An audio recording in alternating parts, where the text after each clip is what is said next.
હરે Krishna everyone, સ્વાગત છે તમારું બધાનું ઇસ્કોન મેંગલુરુ શ્રી શ્રી રાધા ગોવિંદ ટેમ્પલ નાનપુર તરફથી. હરે કૃષ્ણ પ્રભુ. હરે કૃષ્ણ નયા માતાજી, જંકનાજી, અમિત વોરાજી, શિલ્પા જોશીજી, નીલમજી, હિનાજી, કોમલજી, મીનાક્ષીબેન, નેહાજી, રુદ્ર કોશિયાજી, જસુબેન કોશિયાજી, વિક્રમ પ્રજાપતિજી, નીરુબેન, આશા કાકડિયાજી, ડોક્ટર સોનમજી, વેલકમ. હર્ષા માતાજી, ખૂબ ખૂબ હૃદયપૂર્વક નું સ્વાગત છે. વિક્રમજી, આશાજી, હરે કૃષ્ણ પ્રભુજી. શરૂઆત કરીશું. હરે કૃષ્ણ પ્રભુજી. હરે કૃષ્ણ પ્રભુજી. હરે કૃષ્ણ પ્રભુજી. એક જ મિનિટ, રોશની પરમિશન જ નથી મને.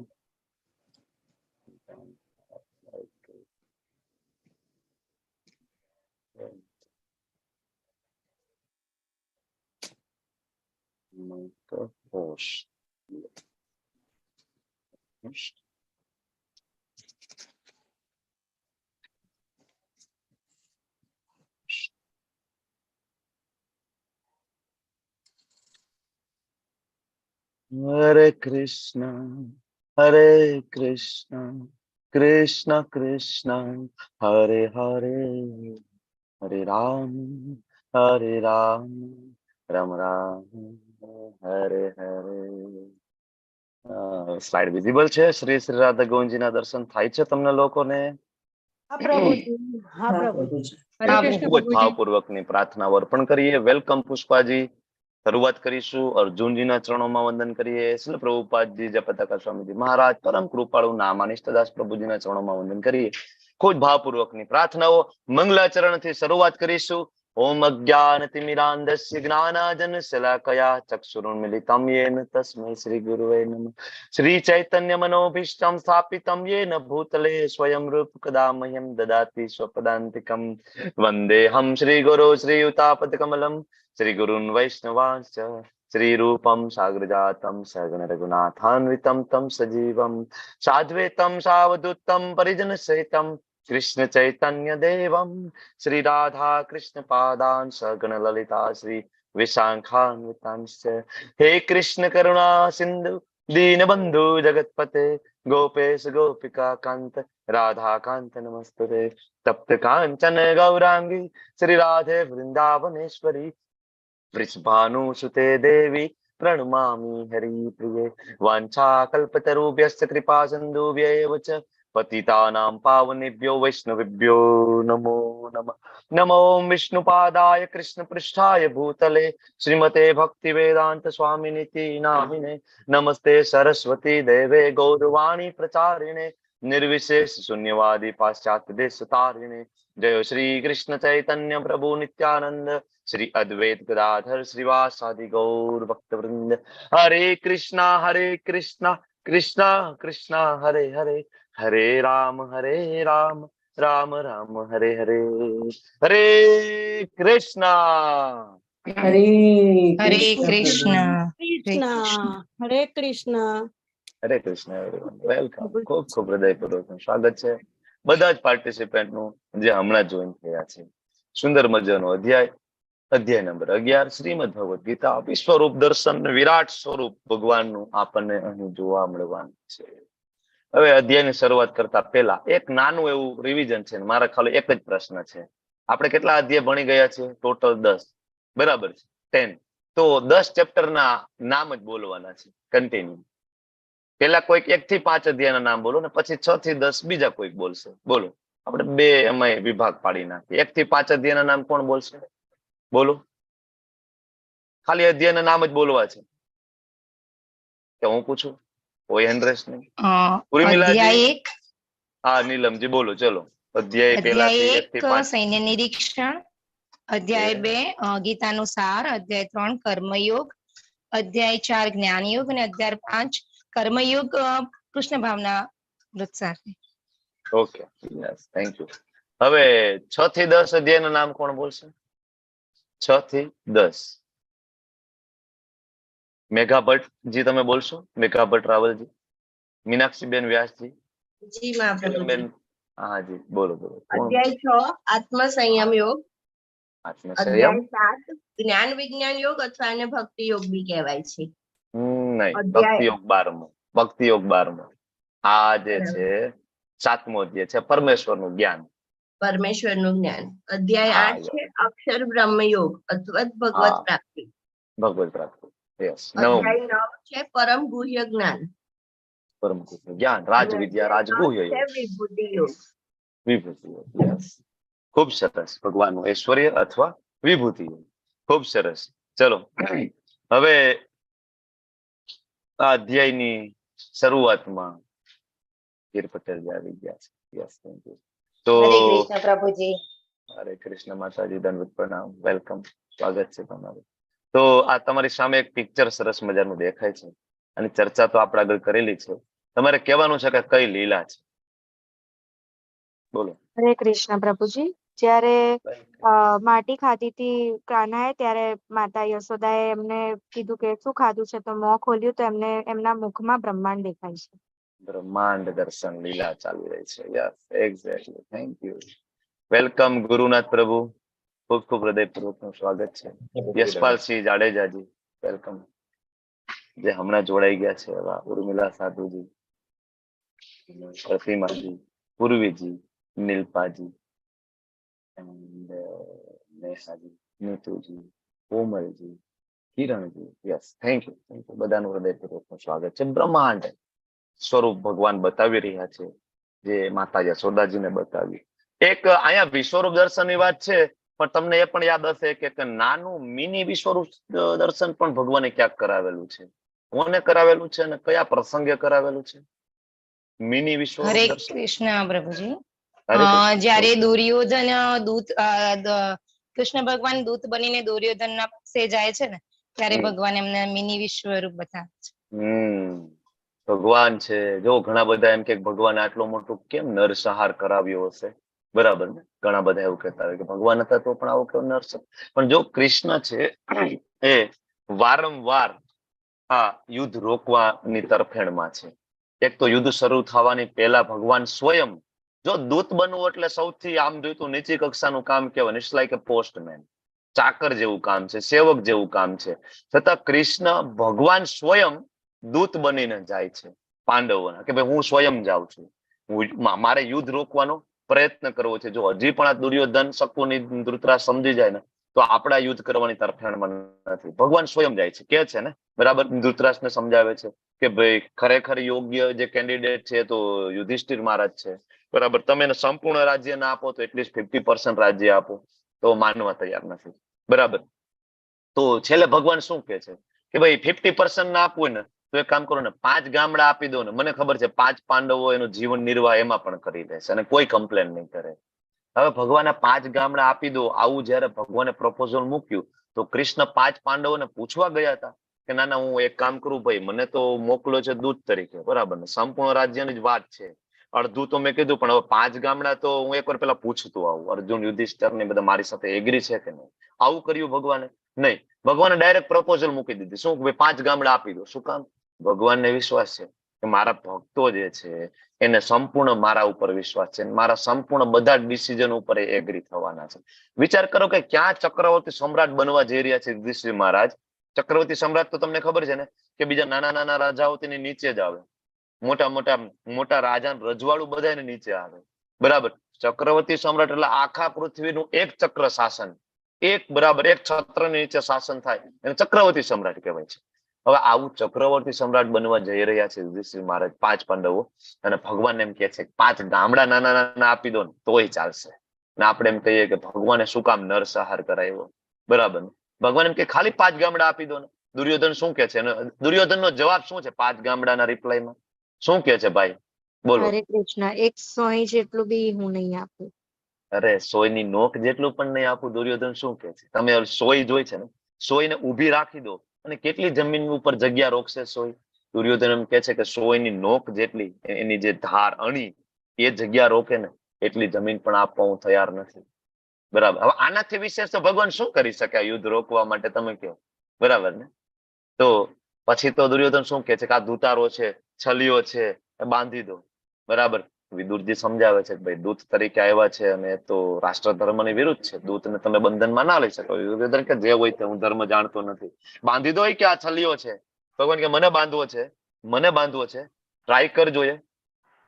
બરાબર, સાંકળો લઈ આવ્યા અને બાંધવાની કોશિશ કરી. ભગવાન પોતાનું મિની વિશ્વરૂપ દર્શન બતાવે છે. જેવું ભગવાન મિની વિશ્વરૂપ બતાવવાનું શરૂ કર્યું ને, ધૃતરાષ્ટ્ર, શકુની, દુશાસન, દુર્યોધનના હાજા ગળી જાય છે. ગાંડા જેવો થઈ જાય છે દુર્યોધન થોડી વાર તો, કારણ કે બધી બાજુ કૃષ્ણ દેખાય છે ને, કઈ સમજાતું નથી, કોને બાંધવા કોને છોડવા કઈ ખ્યાલ નથી આવતો. બરાબર. અને એક્ઝેક્ટલી ત્યાં ભીષ્મદેવ અને વિદુરજી પણ ઉભા છે, બે હાથ જોડીને ઉભા છે. મારા ભગવાને, વાહ વાહ વાહ, મારા ભગવાન, મારા કૃષ્ણ, બરાબર, મારા નારાયણ. કેટલું સરસ વિશ્વરૂપ દર્શન બતાવે છે આ. બરાબર, ભગવાન જો બેયને, દુર્યોધન ની ઈચ્છા છે બાંધું, હાથ બાંધી દે, બરાબર, વિદુરજી ની ઈચ્છા છે, બરાબર. તો વિશ્વરૂપ બધાને કઈ રીતના ટ્રીટ કરી રહ્યું છે, એકને ખુશી આપે છે, એકને દુઃખ આપી રહ્યું છે, સેમ ફોર્મ છે, બરાબર. આપણો ભાવ કેવો છે ભગવાન પ્રત્યે, ધેટ ઇઝ વેરી ઇમ્પોર્ટન્ટ. તો ત્યાં ભગવાન એક મિની વિશ્વરૂપ બતાવે છે, અને આજના અધ્યાયની અંદર એક વિરાટ સ્વરૂપ બતાવવાના છે, બરાબર. અધ્યાયને અલગ 6 વિભાગમાં વહેંચવામાં આવેલો છે, અને અધ્યાયના અંતના જે શ્લોક છે ને, એમાં આપણું ઘણું બધું કન્ફ્યુઝન દૂર થાય એવું છે, બરાબર. તો અંત સુધી જરૂરથી બની રહેજો. પહેલા શ્લોકથી શરૂઆત કરીએ છીએ, અને અર્જુનજી અહીંયા બોલી રહ્યા છે. અર્જુન કહે છે, મદનુગ્રહાય પરમમ ગુહ્યમ અધ્યાત્મ સંગીતમ યત્વયોક્તમ વચસ્તેન મોહયમ વિગતો મમ. ભગવાન અહીંયા અનુગ્રહ. અર્જુન, અનુગ્રહ એટલે શું? ભાઈ આભાર પ્રગટ કરવો. અર્જુન પાસે આપણે શીખવું જોઈએ કૃપા. ભગવાન, તમારી કૃપા થકી છે ને મને અત્યંત ગુહ્ય આધ્યાત્મિક વિષયનું જ્ઞાન પ્રાપ્ત થયું. તમે મને આત્મા વિશેનું જ્ઞાન આપ્યું, પરમાત્મા વિશેનું જ્ઞાન આપ્યું, પરમાત્મા સાથેનો સંબંધ, આ બધા ગુહ્ય એકદમ સિક્રેટ નું. તમે પૂછી જુઓ ને, કોઈ આજુબાજુમાં ભગવદ ગીતા વાંચતા હોય ને, બરાબર, એને પૂછો ને કે ભગવદ ગીતાના મુખ્ય 3 ટોપ સિક્રેટ કયા છે, એ તમને નહીં કહી શકે. તમે એમને પૂછો કે અલ્ટિમેટ ભગવદ ગીતાનો સારરૂપ શ્લોક કયો છે, મોટા ભાગના તમને એમ કહેશે કર્મણ્ય વાધિકા રસ્તે માં ફલે છો. કદાચ તમે એને પૂછો કે ભગવદ ગીતામાં ભગવાન શું કહે છે, તો કે કર્મ કરવું જોઈએ. કર્મ સિવાય બધાને કઈ દેખાતું નથી, કારણ કે જેને જે કરવું છે ને એને એમાંથી મળે છે, બરાબર. પણ સાર તો એ છે જ નહીં. તમને ખબર છે 6થા અધ્યાયના અંતે પણ ભગવાને કીધું, યોગી નામ અપી સર્વેશામ મદ્ગત્યનંતરાત્મના શ્રદ્ધાવાન ભજતે યોમામ સમયુક્ત તમોમત, કે બધા યોગીઓમાંથી શ્રેષ્ઠ યોગી કયો? કર્મયોગી નહીં, જ્ઞાન યોગી નહીં, સકામ કર્મયોગી નહીં, નિષ્કામ કર્મયોગી નહીં, વેદાંતિઓ નહીં, હિમાલયની ગુફામાં જવા વાળા નહીં. ભગવાન શું કહે છે? શ્રદ્ધાવાન ભજતે યો મામ. એકદમ ક્લિયર છે. શ્રદ્ધાપૂર્વક જે મારી ભક્તિ કરે આ ઉચ્ચ કોટીનો યોગી છે. 6થા અધ્યાયના અંતે કહ્યું, 7મા અધ્યાયના અંતે ભગવાને ફરીથી કીધું, વેદેશું, દાનેશું, તપશું, બરાબર, બહુ ક્લિયરલી 7મા અધ્યાયના અંતે. 8મા અધ્યાયમાં ભગવાને એ કહ્યું, જે ભક્તિ કરે છે તસ્ય અહમ સુલભ પાર્થ, ભક્તિ કરે એના માટે હું સુલભ છું. 9મા અધ્યાયના અંતે ફરીથી કહ્યું, મનમના ભવ મદભક્તો મધ્યાજી મામ નમસ્કરું, મારી ભક્તિ કરો. 10મા અધ્યાયના અંતે પણ આપણે કહ્યું, આખો વિભૂતિ યોગ સમજાવ્યો. કોણ જાણી શકે તો કે ભક્તિ. એક એક ચેપ્ટરના અંતે ભગવાન કન્ક્લુઝન આપતા હોય, બરાબર. છતાં પણ જો આપણે એમ કઈ કર્મયોગ છે એ સાર છે, જ્ઞાન યોગ છે એ સાર છે, વેદો વાંચવા એ સાર છે, મતલબ જ્ઞાન પ્રગટ ના થયું તમારી સામે. વાંચ્યું તો ખરી આપણે ભગવદ ગીતા, પણ જ્ઞાન પ્રગટ ના થયું. તમે લોકોએ પણ ભગવદ ગીતા ક્લાસમાં આવ્યા પહેલા ભગવદ ગીતા વાંચી હશે ને, 1 વાર 2 વાર 3 વાર ટ્રાય કરી હતી ને તમે લોકોએ? જ્ઞાન પ્રગટ થયું? તમને કાંઈ એમાં સમજ પડી કે આ એકચ્યુઅલી ભગવદ ગીતા કેવા શું માંગે છે? આ ચેપ્ટર બાય ચેપ્ટર કનેક્શન શું, શ્લોક બાય શ્લોક કનેક્શન શું? કાંઈ આપણને ભગવદ ગીતા વાંચતા હોય તો એવું લાગે કે દરેક શ્લોક જુદા જુદા છે અને દરેક અધ્યાય સેપરેટ છે. આપણને એવું જ લાગે, બરાબર. અષ્ટાંગીઓ ચાલુ કરી તો આપણે એમ લાગે આ અધ્યાય આખો જુદો જ છે, બરાબર, આગળના ચેપ્ટર સાથે કઈ લેવા દેવા નથી. પણ જયારે ખરેખર પરંપરામાં આવતું જ્ઞાન શ્રીલ પ્રભુપાદજીના આશરે છે, ત્યારે ખબર પડે કે એક એક અધ્યાય, એક એક શ્લોક, બરાબર, એ એક્ઝેક્ટલી આગળના શ્લોકો સાથે કનેક્ટિંગ છે. અને આવી રીતના કનેક્ટિંગ બેસાડીને ભગવદ ગીતા સમજશો તો તમે સાર ગ્રહણ કરશો ને. આપણે ઓલા, તમને ખબર છે, આપણે જયારે ભણતા તો ગણિતમાં પ્રમેય આવતા. તમે હવે ઇંગ્લિશ મીડિયમમાં ભણ્યા હોય તો શું કે મને ખ્યાલ નથી, પણ પ્રમેય આવતો. એમાં કેવું છે, ઉપરના સૂત્ર સાચું હોય ને તો નીચેનું સૂત્ર સાચું પડે. તમને ખબર છે, મોટો બધો પ્રમેય હોય ને સાબિત કરો પ્રમેય, આવું આવતું. હવે આપણે પ્રમેય સાબિત કરતા કરતા વચ્ચે કઈક એક નાની એવી ભૂલ થઈ તો રિઝલ્ટ ખોટું, બરાબર ને? એક નાની ભૂલ, રિઝલ્ટ ખોટું. અલ્ટિમેટલી ઉપરથી લયબદ્ધ ગોઠવાતું આવે તો જ એનું જે રિઝલ્ટ છે સાચું મળે. સેમ આવું છે ભગવદ ગીતાની અંદર. એક પછી એક શ્લોક, 18 અધ્યાય લયબદ્ધ એકબીજા સાથે કનેક્ટ કરીને જો સમજતા જાય તો તમે 18મા અધ્યાયમાં જે કહે છે ને, સર્વ ધર્માન પરિત્યાજ્ય મામ એકમ શરણમ રજ, તો જ તમને સમજાશે, નહીતર ખ્યાલ જ નહીં આવે. કર્મયોગ સાર છે. કર્મ કરો ભાઈ, કર્મ કરો. સમાજમાં આ જ જોવા મળે છે, કારણ કે ભગવદ ગીતા પરંપરામાં નથી સમજતા. ભગવાને તો ચોથા અધ્યાયમાં બહુ ક્લિયરલી કહ્યું કે ભાઈ જ્ઞાન પ્રાપ્ત કરવાની પદ્ધતિ કઈ, એવમ પરંપરા પ્રાપ્તિ ઇમમ રાજર્ષો યો વિદુ. બરાબર, કોની પાસેથી જવાનું ભગવાન? તમે કોઈ સજેસ્ટ કરો છો? તો ભગવાન ચોથા અધ્યાયના 34મા શ્લોકમાં ફરીથી કહ્યું, તદ્વિધિ પ્રણિપાતે ન પરિપ્રશ્ન ન સેવયા. ભાઈ તું ગુરુ મહારાજ પાસે જા, વિનમ્ર થા, પ્રશ્ન પૂછ, બરાબર, એ તને જ્ઞાન આપશે. શું કામ? બરાબર, જ્ઞાનીને તત્વદર્શી ન, એને જ્ઞાન તત્વ દર્શન કર્યું છે, તને જ્ઞાન આપશે. ઉપદેશંતિ તે જ્ઞાનમ. તો આ પદ્ધતિ છે. કોઈ એમ કે હું જાતે ઘરે બેસીને ભગવદ ગીતા વાંચી લઈશ ને ભગવત પ્રાપ્તિ કરી લઈશ, નહીં, પદ્ધતિ નથી. તમે મહાન મહાન ભક્તો, કોઈ પણ મહાન ભક્ત નું નામ બોલો કે જેને ભગવત પ્રાપ્તિ થયું હોય, બરાબર, અને તમે કહો કે એના ગુરુ મહારાજ હતા કે નહીં, એને પરંપરામાંથી જ્ઞાન પ્રાપ્ત કર્યું હતું કે નહીં, બરાબર, એવું ધેટ ઇઝ ઇમ્પોસિબલ, શક્ય જ નથી. પોતાના બળે ભગવાન પ્રાપ્ત થઈ શકે. એટલે આ અર્જુન છે એ સમજાવે છે તમે આવા ભગવાન, હું તમારો આભાર પ્રગટ કરું છું, બરાબર. અને આ સાંભળીને શ્રવણ કરીને મારો મોહ દૂર થઈ ગયો. જો અર્જુનનો 11મા અધ્યાયના પહેલા શ્લોકમાં મોહ દૂર થઈ ગયો, તમારો મોહ દૂર થયો કે નહીં? બરાબર, અર્જુનનો થઈ ગયો. હજી તો 11મો જ અધ્યાય છે, ત્યાં અર્જુન કે છે મારો મોહ દૂર થઈ ગયો. આભાર પ્રગટ કરવાથી શું થાય? તમે સામેવાળાને કોમ્પ્લિમેન્ટ આપી રહ્યા છો. આપણે ભૌતિક જગતમાં પણ રિલેશનશિપ હોય, બરાબર, આપણે થેન્ક યુ કહીએ છીએ. કોઈક નાની એવી હેલ્પ કરે તો આપણે થેન્ક યુ કહીએ છીએ, એમને ગિફ્ટ આપીએ છીએ, બરાબર, એમના માટે મીઠાઈનું બોક્સ લઈને જઈએ છીએ, બરાબર. તો આ એક પરંપરા છે, પદ્ધતિ છે. આભાર પ્રગટ કરવાથી સામેવાળાને ફીલ થાય, હૃદય વિશાળ લાગે, સામેવાળાને લાગે કે આપણે એની કદર કરીએ છીએ. Very important.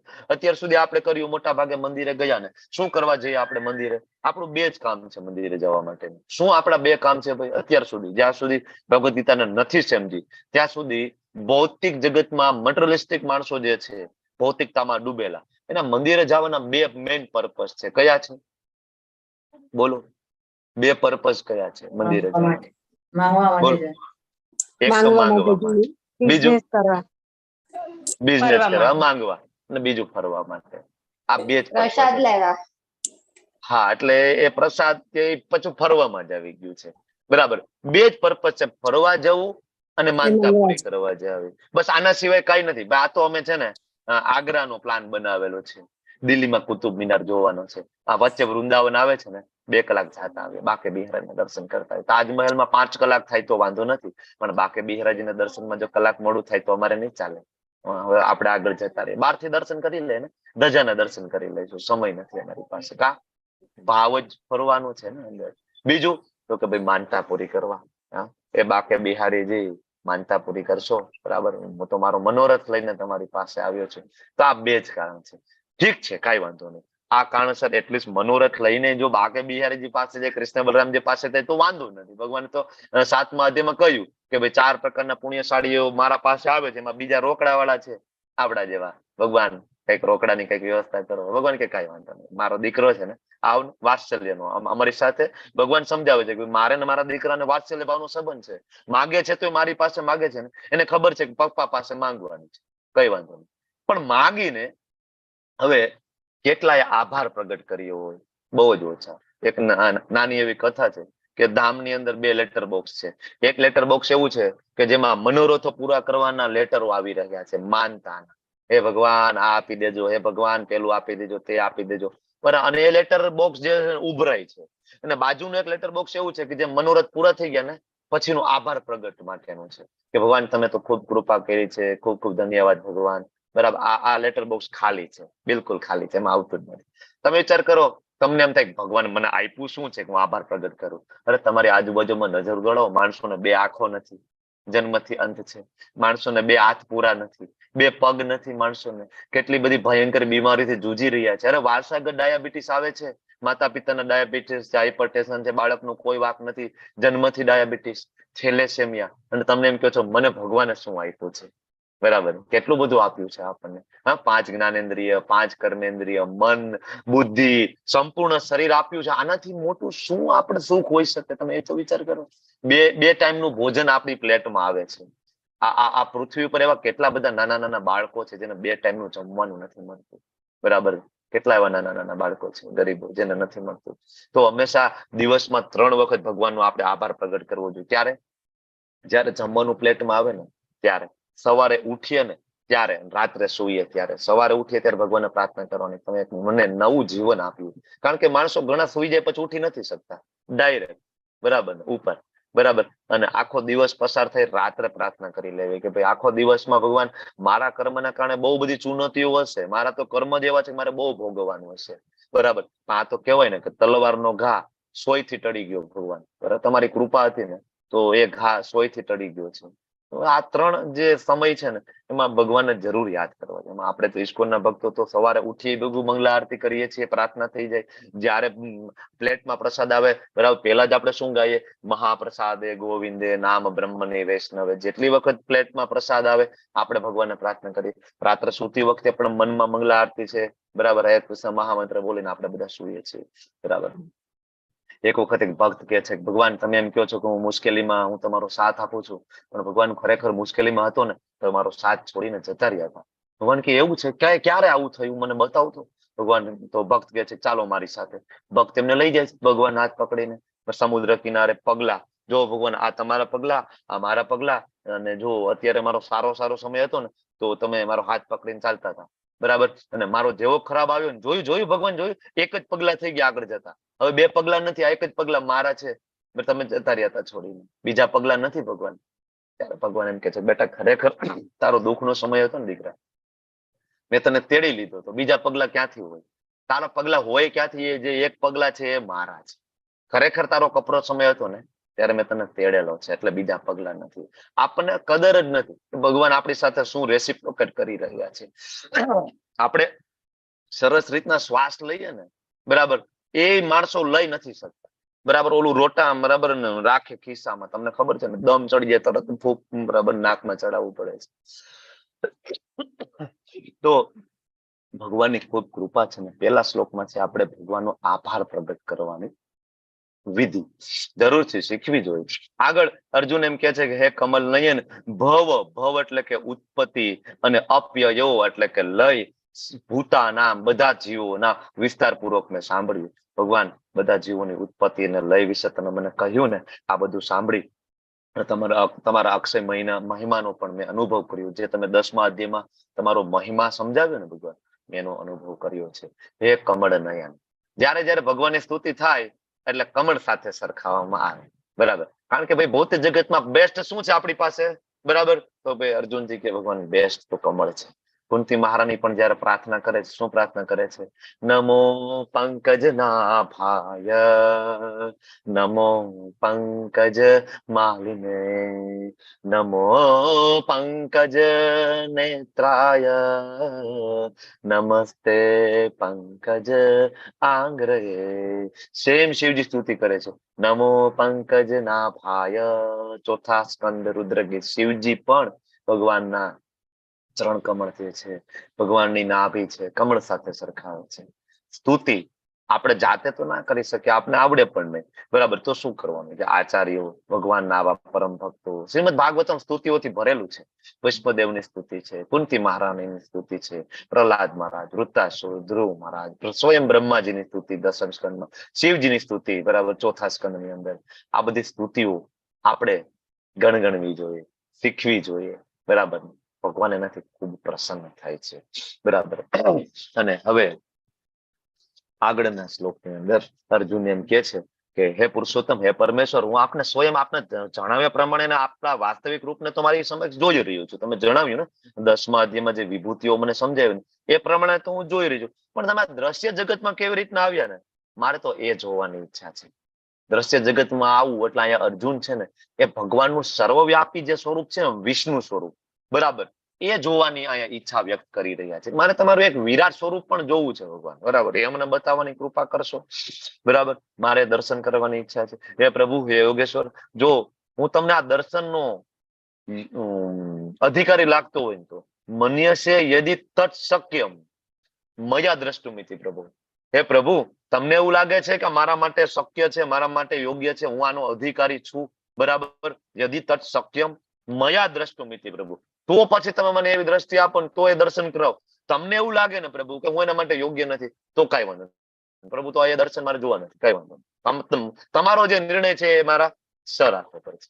ને આપણે તો થોડીક માળા કરી લઈએ તો થોડીક માળા કરી લે, થોડાક દી ભક્તિ કરી લે તો આપણે આપણી જાતને અધિકારી માનવા માંડીએ. મને કેમ, મારા જીવનમાં કેમ મુશ્કેલીઓ આવે, મારા જીવનમાં કેમ દુઃખ આવે, હું 16 માળા કરું, મંગલા આરતી કરું, તોય મારા જીવનમાં કેમ સુધારો નથી, બરાબર, કેમ હજી હું હેરાન છું, કેમ હું દુઃખી છું. પણ તમને ખબર નથી કે તમારું જે દુઃખ છે એ 1000 ગણું હતું, પણ તમે ભક્તિને માળા હાથમાં આવી છે ને એ 1000 ગણું જે છે ને, બરાબર, એ ભગવાન કાપી કાપી કાપી કાપીને ડિસ્કાઉન્ટ સ્વરૂપે કર્મ બળાવી રહ્યા છે. ધામમાં લઈ જવા છે ને ભગવાનને, તો પૂર્વ જન્મના કર્મો છે પ્રારબ્ધ સ્વરૂપે બાળવા તો પડશે ને, પણ ડિસ્કાઉન્ટ આપતા આપતા તલવારનો ઘા સોયની, બરાબર, બરાબર, એનાથી ભગવાન ટાળી રહ્યા છે, સોયની ઈજા છે. આપને તો ભગવાન પ્રત્યે અનુગ્રહ જ નથી. ભગવાન માળા કરું, આખા ગામમાં કોઈ કોરોના થવા માટે નહોતું મળ્યું, ભગવાન હું જ 16 માળા કરું, મને જ કોરોના થયો, કોઈને નહીં, બરાબર. અહીંયા અર્જુન સમજાવે છે આપણને, યદિ તત્ શક્યમ મયા દ્રષ્ટુમિતિ પ્રભુ, તમને એવું લાગે છે હું યોગ્ય છું તો આપો, બાકી મારું કામ છે તમારી ભક્તિ કરવી, હું તો સેવક છું, હું તો દાસ છું, બરાબર, મારી કોઈ આકાંક્ષા નથી. ન ધનમ ન જનમ, બરાબર, ન સુંદરી. તમે શિક્ષાષ્ટકમ વાંચો, ચૈતન્ય મહાપ્રભુએ આપ્યું છે. ખરેખર ભક્તનો શું ભાવ છે ભગવાન પ્રત્યેનો. આવી પ્રાર્થનાઓ ઇસ્કોન સિવાય તમને ક્યાંય નહીં જોવા મળે. અર્લી મોર્નિંગમાં ઇસ્કોનના ભક્તો મંદિરમાં બેઠા બેઠા શિક્ષાષ્ટમ ગાય છે, શિક્ષાષ્ટકમ. ન ધનમ ન જનમ ન સુંદરીમ કવિતા વા જગદીશ કામયે મમ જન્મની ઈશ્વરે ભવતા ભક્તિ અહેતુ પિત્વય. શું અર્થ થાય? ભગવાન ધન નથી જોઈતું. અરે ધન નથી જોઈતું, આખી દુનિયા જેની પાછળ પાગલ છે. ના ભગવાન, ધન નથી જોઈતું, ના ધનમ ન જનમ, બરાબર, ફોલોવર્સ જોઈ છે, આખું દુનિયા પાગલ છે, મારા આટલા ફોલોવર્સ, તેટલા ફોલોવર્સ, મારા આટલા અનુયાયીઓ, મારા આટલા શિષ્યો. ભગવાન ફોલોવર્સ પણ નહીં, ના જનમ. અચ્છા તો એક કામ કર, સુંદરી તો જોતી હશે ને, પાગલ છે, આખી દુનિયા એની પાછળ પાગલ છે, સુંદર સ્ત્રી પાછળ. ભક્ત શું કે છે? ભગવાન ન સુંદરી ન ધનમ ન જનમ ન સુંદરીમ, તો તારે મુક્તિ તો જરૂર જોતી હશે. આ જન્મ મૃત્યુમાંથી છૂટવું છે ને, અરે ભગવાન મમા જન્મની જન્મ ઉપર જન્મ આપો તોય વાંધો નથી. અરે ભાઈ, જે મુક્તિ માટે ઋષિ મુનિઓ હિમાલયમાં બેઠા હજારો વર્ષથી તપસ્યા કરે, કા જન્મ મૃત્યુમાંથી છોડો ને, ભગવાન મુક્તિ જોઈએ છે, મોક્ષ જોઈએ છે. ભગવાન ભક્તો કે ભગવાન મોક્ષ પણ નથી જોઈતો. અરે જોઈએ શું? ધન ના જોઈએ, જન ના જોઈએ, સુંદરી ના જોઈએ, મુક્તિ ના જોઈએ, શું જોઈએ? બરાબર, તમારી અહેતુકી ભક્તિ જોઈએ ભગવાન. માગવી પણ ભક્તિ અને કરવી પણ ભક્તિ, આ આપણો અધિકાર છે. અને આ ભગવાનના ભક્તોની ખરેખર યોગ્યતા છે. આવું આપણે માંગવું જોઈએ. ભગવાન કાંઈ નથી જોઈતું તમારી પાસે. હવે અર્જુનને તો આગળ પેલા શ્લોકમાં કીધું મારો મોહ દૂર થઈ ગયો, તો પછી અર્જુનને વિરાટ સ્વરૂપ શું કામ જોવું છે? અર્જુનને કઈ ડાઉટ છે કે આ કૃષ્ણ વિરાટ સ્વરૂપ બતાવી શકે કે નહીં? શું લાગે તમને? બરોબર, યશપાલજી બોલો ને, અર્જુનને વિરાટ સ્વરૂપ શું કામ જોવું છે? શિલ્પાજી, યશપાલજી, નીલમજી, અવિજી, નામ બોલું છું, તમને કોઈને એમાં પ્રકાશ પાડી શકે? અર્જુનનો વિશ્વાસ વધારવા. અર્જુન અર્જુનનો વિશ્વાસ આપણા માટે કહે છે. અર્જુનને તો ખબર જ છે કે એ ભગવાન છે, પોતે એમને વિશ્વરૂપ જોયેલું છે, એમને પણ આપણા માટે.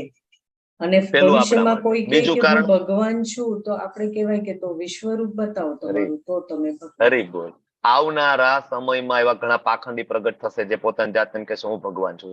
તેના માટે એક માપદંડ, બરાબર, એક એસ્ટાબ્લિશ કરવાનો હતો. આ બીજું કારણ. ત્રીજું કારણ શું? ત્રીજું કારણ કોઈને ખબર છે? જે લોકો હાજર નથી તે માટે. આપણા જેવા હાજર નથી ને એના માટે, બરાબર. અર્જુનનો વિશ્વાસ વધારવા માટે 3 વસ્તુ છે. અર્જુનનો વિશ્વાસ. હવે અર્જુનનો વિશ્વાસ નહોતો, એને વધારવાની જરૂર છે નહીં. અર્જુનનો એ વિશ્વાસ વધારવો છે કે અર્જુનને પ્રચાર કરવો છે. અર્જુનને ખબર તો પડી ગઈ. અર્જુને તો 10મા અધ્યાયમાં કહી દીધું ને, પરમ બ્રહ્મ પરમ ધામ, તમે જ પરમ બ્રહ્મ છો. હવે અર્જુનને પ્રચાર કરવો છે અને એ પ્રચાર માટે મટીરિયલ જોઈએ. અર્જુનનો વિશ્વાસ વધારવો છે. તો ભગવાન વિરાટ સ્વરૂપ એને બતાવીને, બરાબર, અર્જુનનો ઉત્સાહ વધારવા માંગે. અર્જુન એમ થયું કે ભગવાન મારા મિત્ર છે ને એ જ નારાયણ છે. અરે એ પરમ બ્રહ્મ તો એ જ છે, પણ હવે બીજા બધાને મારે કેવું છે કે મારા મિત્ર છે જ ભગવાન છે. તો ભગવાન એના માટે વિશ્વરૂપ બતાવે છે, વિશ્વાસ વધારે. આપણા જેવા હાજર નથી ને એના માટે, અને ભવિષ્યના દેવતાઓ જે બની બેઠેલા ભગવાન, એના માટે એક માપદંડ, બરાબર. ઘણા બધા એમ કે 10મા અધ્યાયમાં ભગવાને શું કીધું? ઋષિઓમાં હું નારદ છું, નદીઓમાં હું ગંગા છું, પર્વતોમાં હું હિમાલય છું. કહ્યું ને ભગવાને. રાજાઓમાં ઇન્દ્ર છું. ભગવાને તો થિયરિકલી કહી દીધું, બરાબર. કોઈ પાખંડી આવે અત્યારે તો એ કહી શકે કૃષ્ણએ કીધું છે 10મા અધ્યાયમાં, ઋષિઓમાં હું નારદ છું, શું વાંધો? હું કહી શકું ને ભાઈ, હું ઋષિઓમાં નારદ છું, કહેવામાં શું જાય છે? ક્યાં બતાવવાનું છે? ઋષિઓમાં નારદ છું, પર્વતોમાં હું હિમાલય છું. અરે રુદ્રનામ શંકરચાસ્મી, ભગવાને 10મા અધ્યાયમાં કીધું, રુદ્રોની અંદર હું જ મહાદેવ છું, શંકર તો હું જ છું. બરાબર, વાંધો હું કહી દઉં ભાઈ, રુદ્રમાં હું શંકર છું. આ તો માજામાં પડી ગયો ને, એટલે હું ત્રિશુલ ને મારી ત્રીજી આંખ તમને દેખાતી નથી. છે મારે ત્રીજી આંખ, તમે બધા માયામાં પડેલા છો ને, એટલે તમને મારી ત્રીજી આંખ નથી દેખાતી. હમણાં એક એવા 2-4 ભગવાન પ્રગટ થયેલા છે ગુજરાતની અંદર.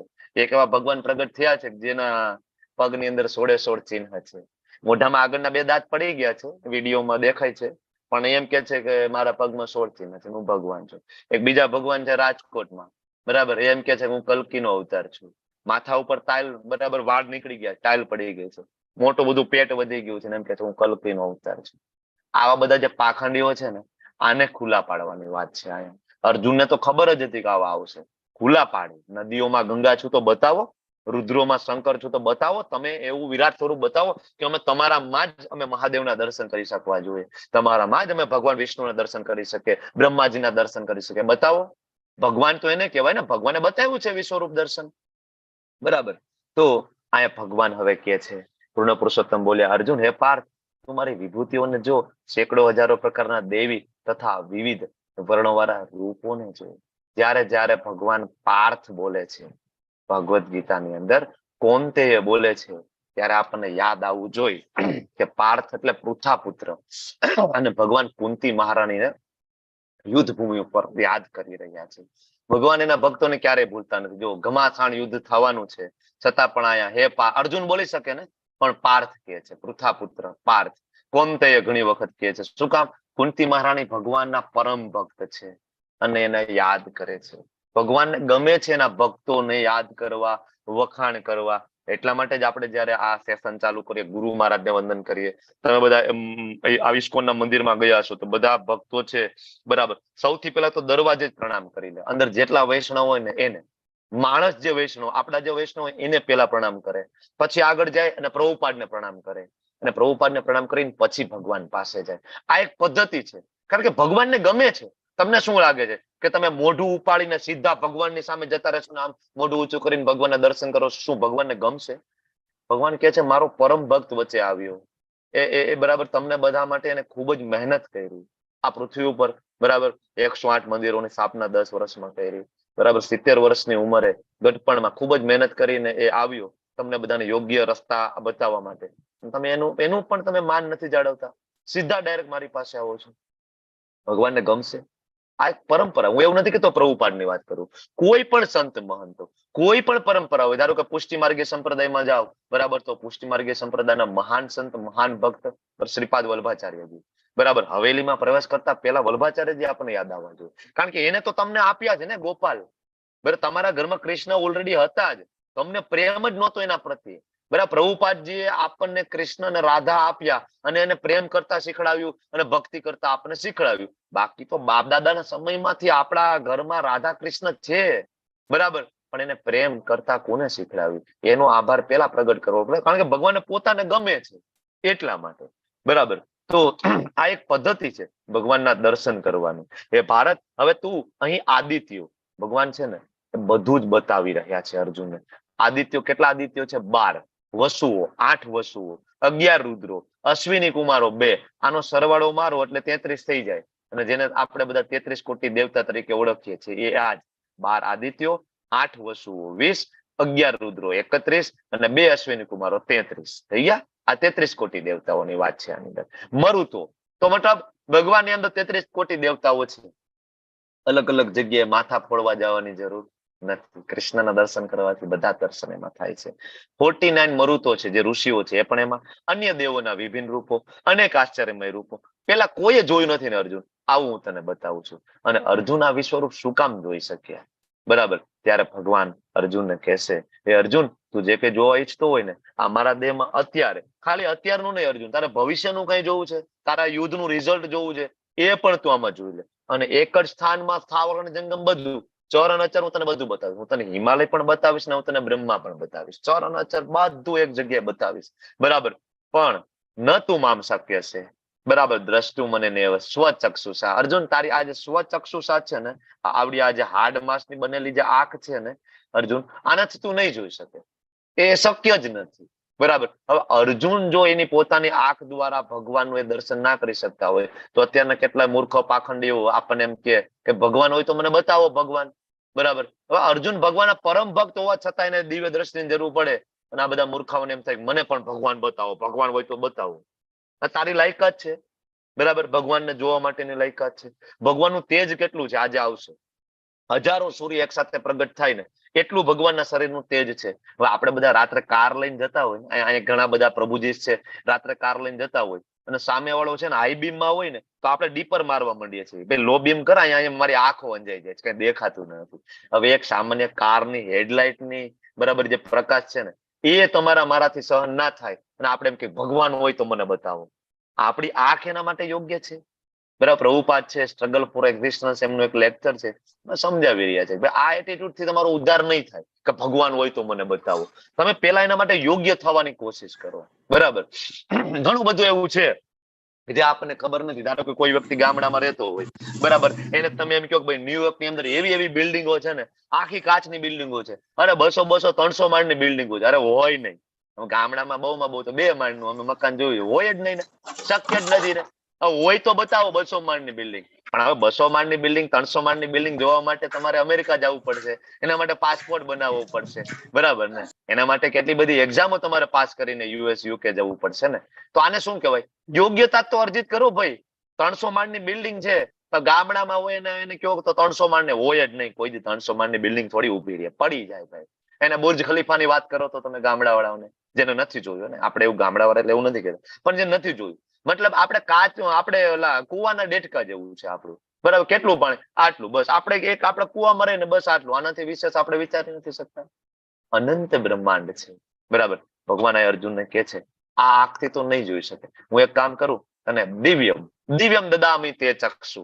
ભગવાન અર્જુનને દિવ્ય દ્રષ્ટિ આપે છે. અર્જુનને દિવ્ય દ્રષ્ટિ આપે છે. બરાબર. સાથે સાથે એક બીજા કોઈને પણ દિવ્ય દ્રષ્ટિ મળી રહી છે. કોને? પ્રશ્ન છે મારો તમને બધાને. અર્જુનને તો દિવ્ય દ્રષ્ટિ મળી, કોને મળી? સંજય. અચ્છા, કોને આપી ભાઈ? સંજયને દિવ્ય દ્રષ્ટિ આપનાર કોણ? વેદવ્યાસ.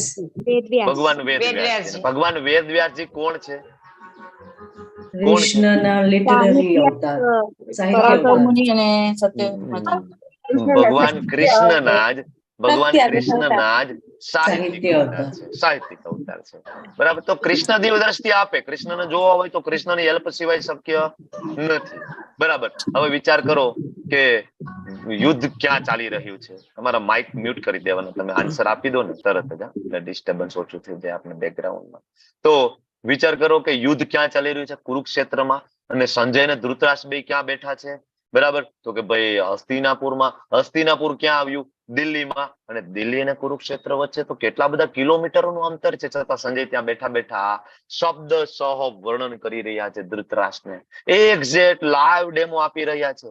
આપણે ટીવી ની શોધ નહોતી થઈ ને ત્યારે આ બધા જે સાયન્ટિસ્ટો, આપણા શાસ્ત્ર વાંચે તેમ કે આવું થોડું હોય, કઈ લાઈવ થોડું કઈ દૂર બેઠા બેઠા જોઈ શકાય. ખોટું ભાઈ. તમારા શાસ્ત્ર એકદમ ગપ ગોળા જ છે, મિથ છે. આજે લોકો ટીવી ની શોધ કરી, ઇન્ટરનેટ ની શોધ કરી અને આપણને બરાબર આપણે મેચ બતાવી રહ્યા છે લાઈવ. અમેરિકામાં મેચ ચાલતો હોય ને તમે અહીંયા એક્ઝેક્ટ લાઈવ જોવે, ત્યાં ઓલો બોલ ફેંકે ને આપણે એક્ઝેક્ટ દ્રશ્ય જોઈ રહ્યા છે. અત્યારે શક્ય બની ગયું. વિચાર કરો એ સમયની ટેકનોલોજી કેટલી હાયર હશે. બરાબર. વિમાનની શોધ નહોતી થઈ. બરાબર. તો એ લોકો એવું થોડું હોય કે રામાયણમાં પુષ્પ વિમાન આવે છે, રામચંદ્રજી પુષ્પ વિમાનમાં બેઠીને આવ્યા અયોધ્યા, એવું થોડું હોય. ગપ ગોળા છે ભાઈ. તમારા શાસ્ત્ર મિથ છે. એટલે એ લોકોએ માઇથોલોજીકલ, બરાબર, સનાતન ધર્મના પુસ્તકોને શું નામ આપી દીધું? Mythological Hindu scripture. માઇથોલોજીકલ. એટલે આવનારી પેઢીને પણ એવું લાગે છે કે આ મિથ છે, બધી હવામાં વાતો છે, ગપ ગોળા છે. હવે અત્યારે લોકોએ વિમાનની શોધ કરી ત્યારે એને ખબર પડી કે ના ના, ગ્રેવિટી વિરુદ્ધમાં જઈને ઉડી શકાય છે. તો ત્યારે નહીં ઉડી શકાતું હોય. ઓલરેડી વર્ણન છે આપણા શાસ્ત્રમાં. આપણા શાસ્ત્રની ચોરી કરીને જ આ લોકોએ બધાએ કઈક ને કઈક રિસર્ચ કર્યા છે. શાસ્ત્રના રેફરન્સ વગેરે શક્ય જ નથી. બરાબર.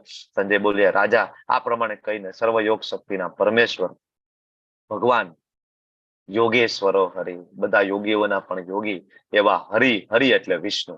સંજયને પણ ખબર છે કે આ કૃષ્ણ અને વિષ્ણુમાં કઈ તફાવત નથી. હરિ એટલે વિષ્ણુ, બરાબર. તો કે ભાઈ ભગવાન વિષ્ણુ ભગવાન કૃષ્ણએ બરાબર બતાવ્યું વિશ્વરૂપ દર્શન, અને આ સાંભળીને ધૃતરાષ્ટ્રના આજા ગગડી જાય છે. એટલે ભાઈ 10મા અધ્યાયમાં તો થિયરી હતું ખાલી, નદીઓમાં હું ગંગા છું, રુદ્રોમાં હું શંકર છું, પણ આ તો ભાઈ સાચે બતાવવાનું ચાલુ કર્યું આને. આ મને તો આ ખબર જ નહોતી ધૃતરાષ્ટ્ર કે.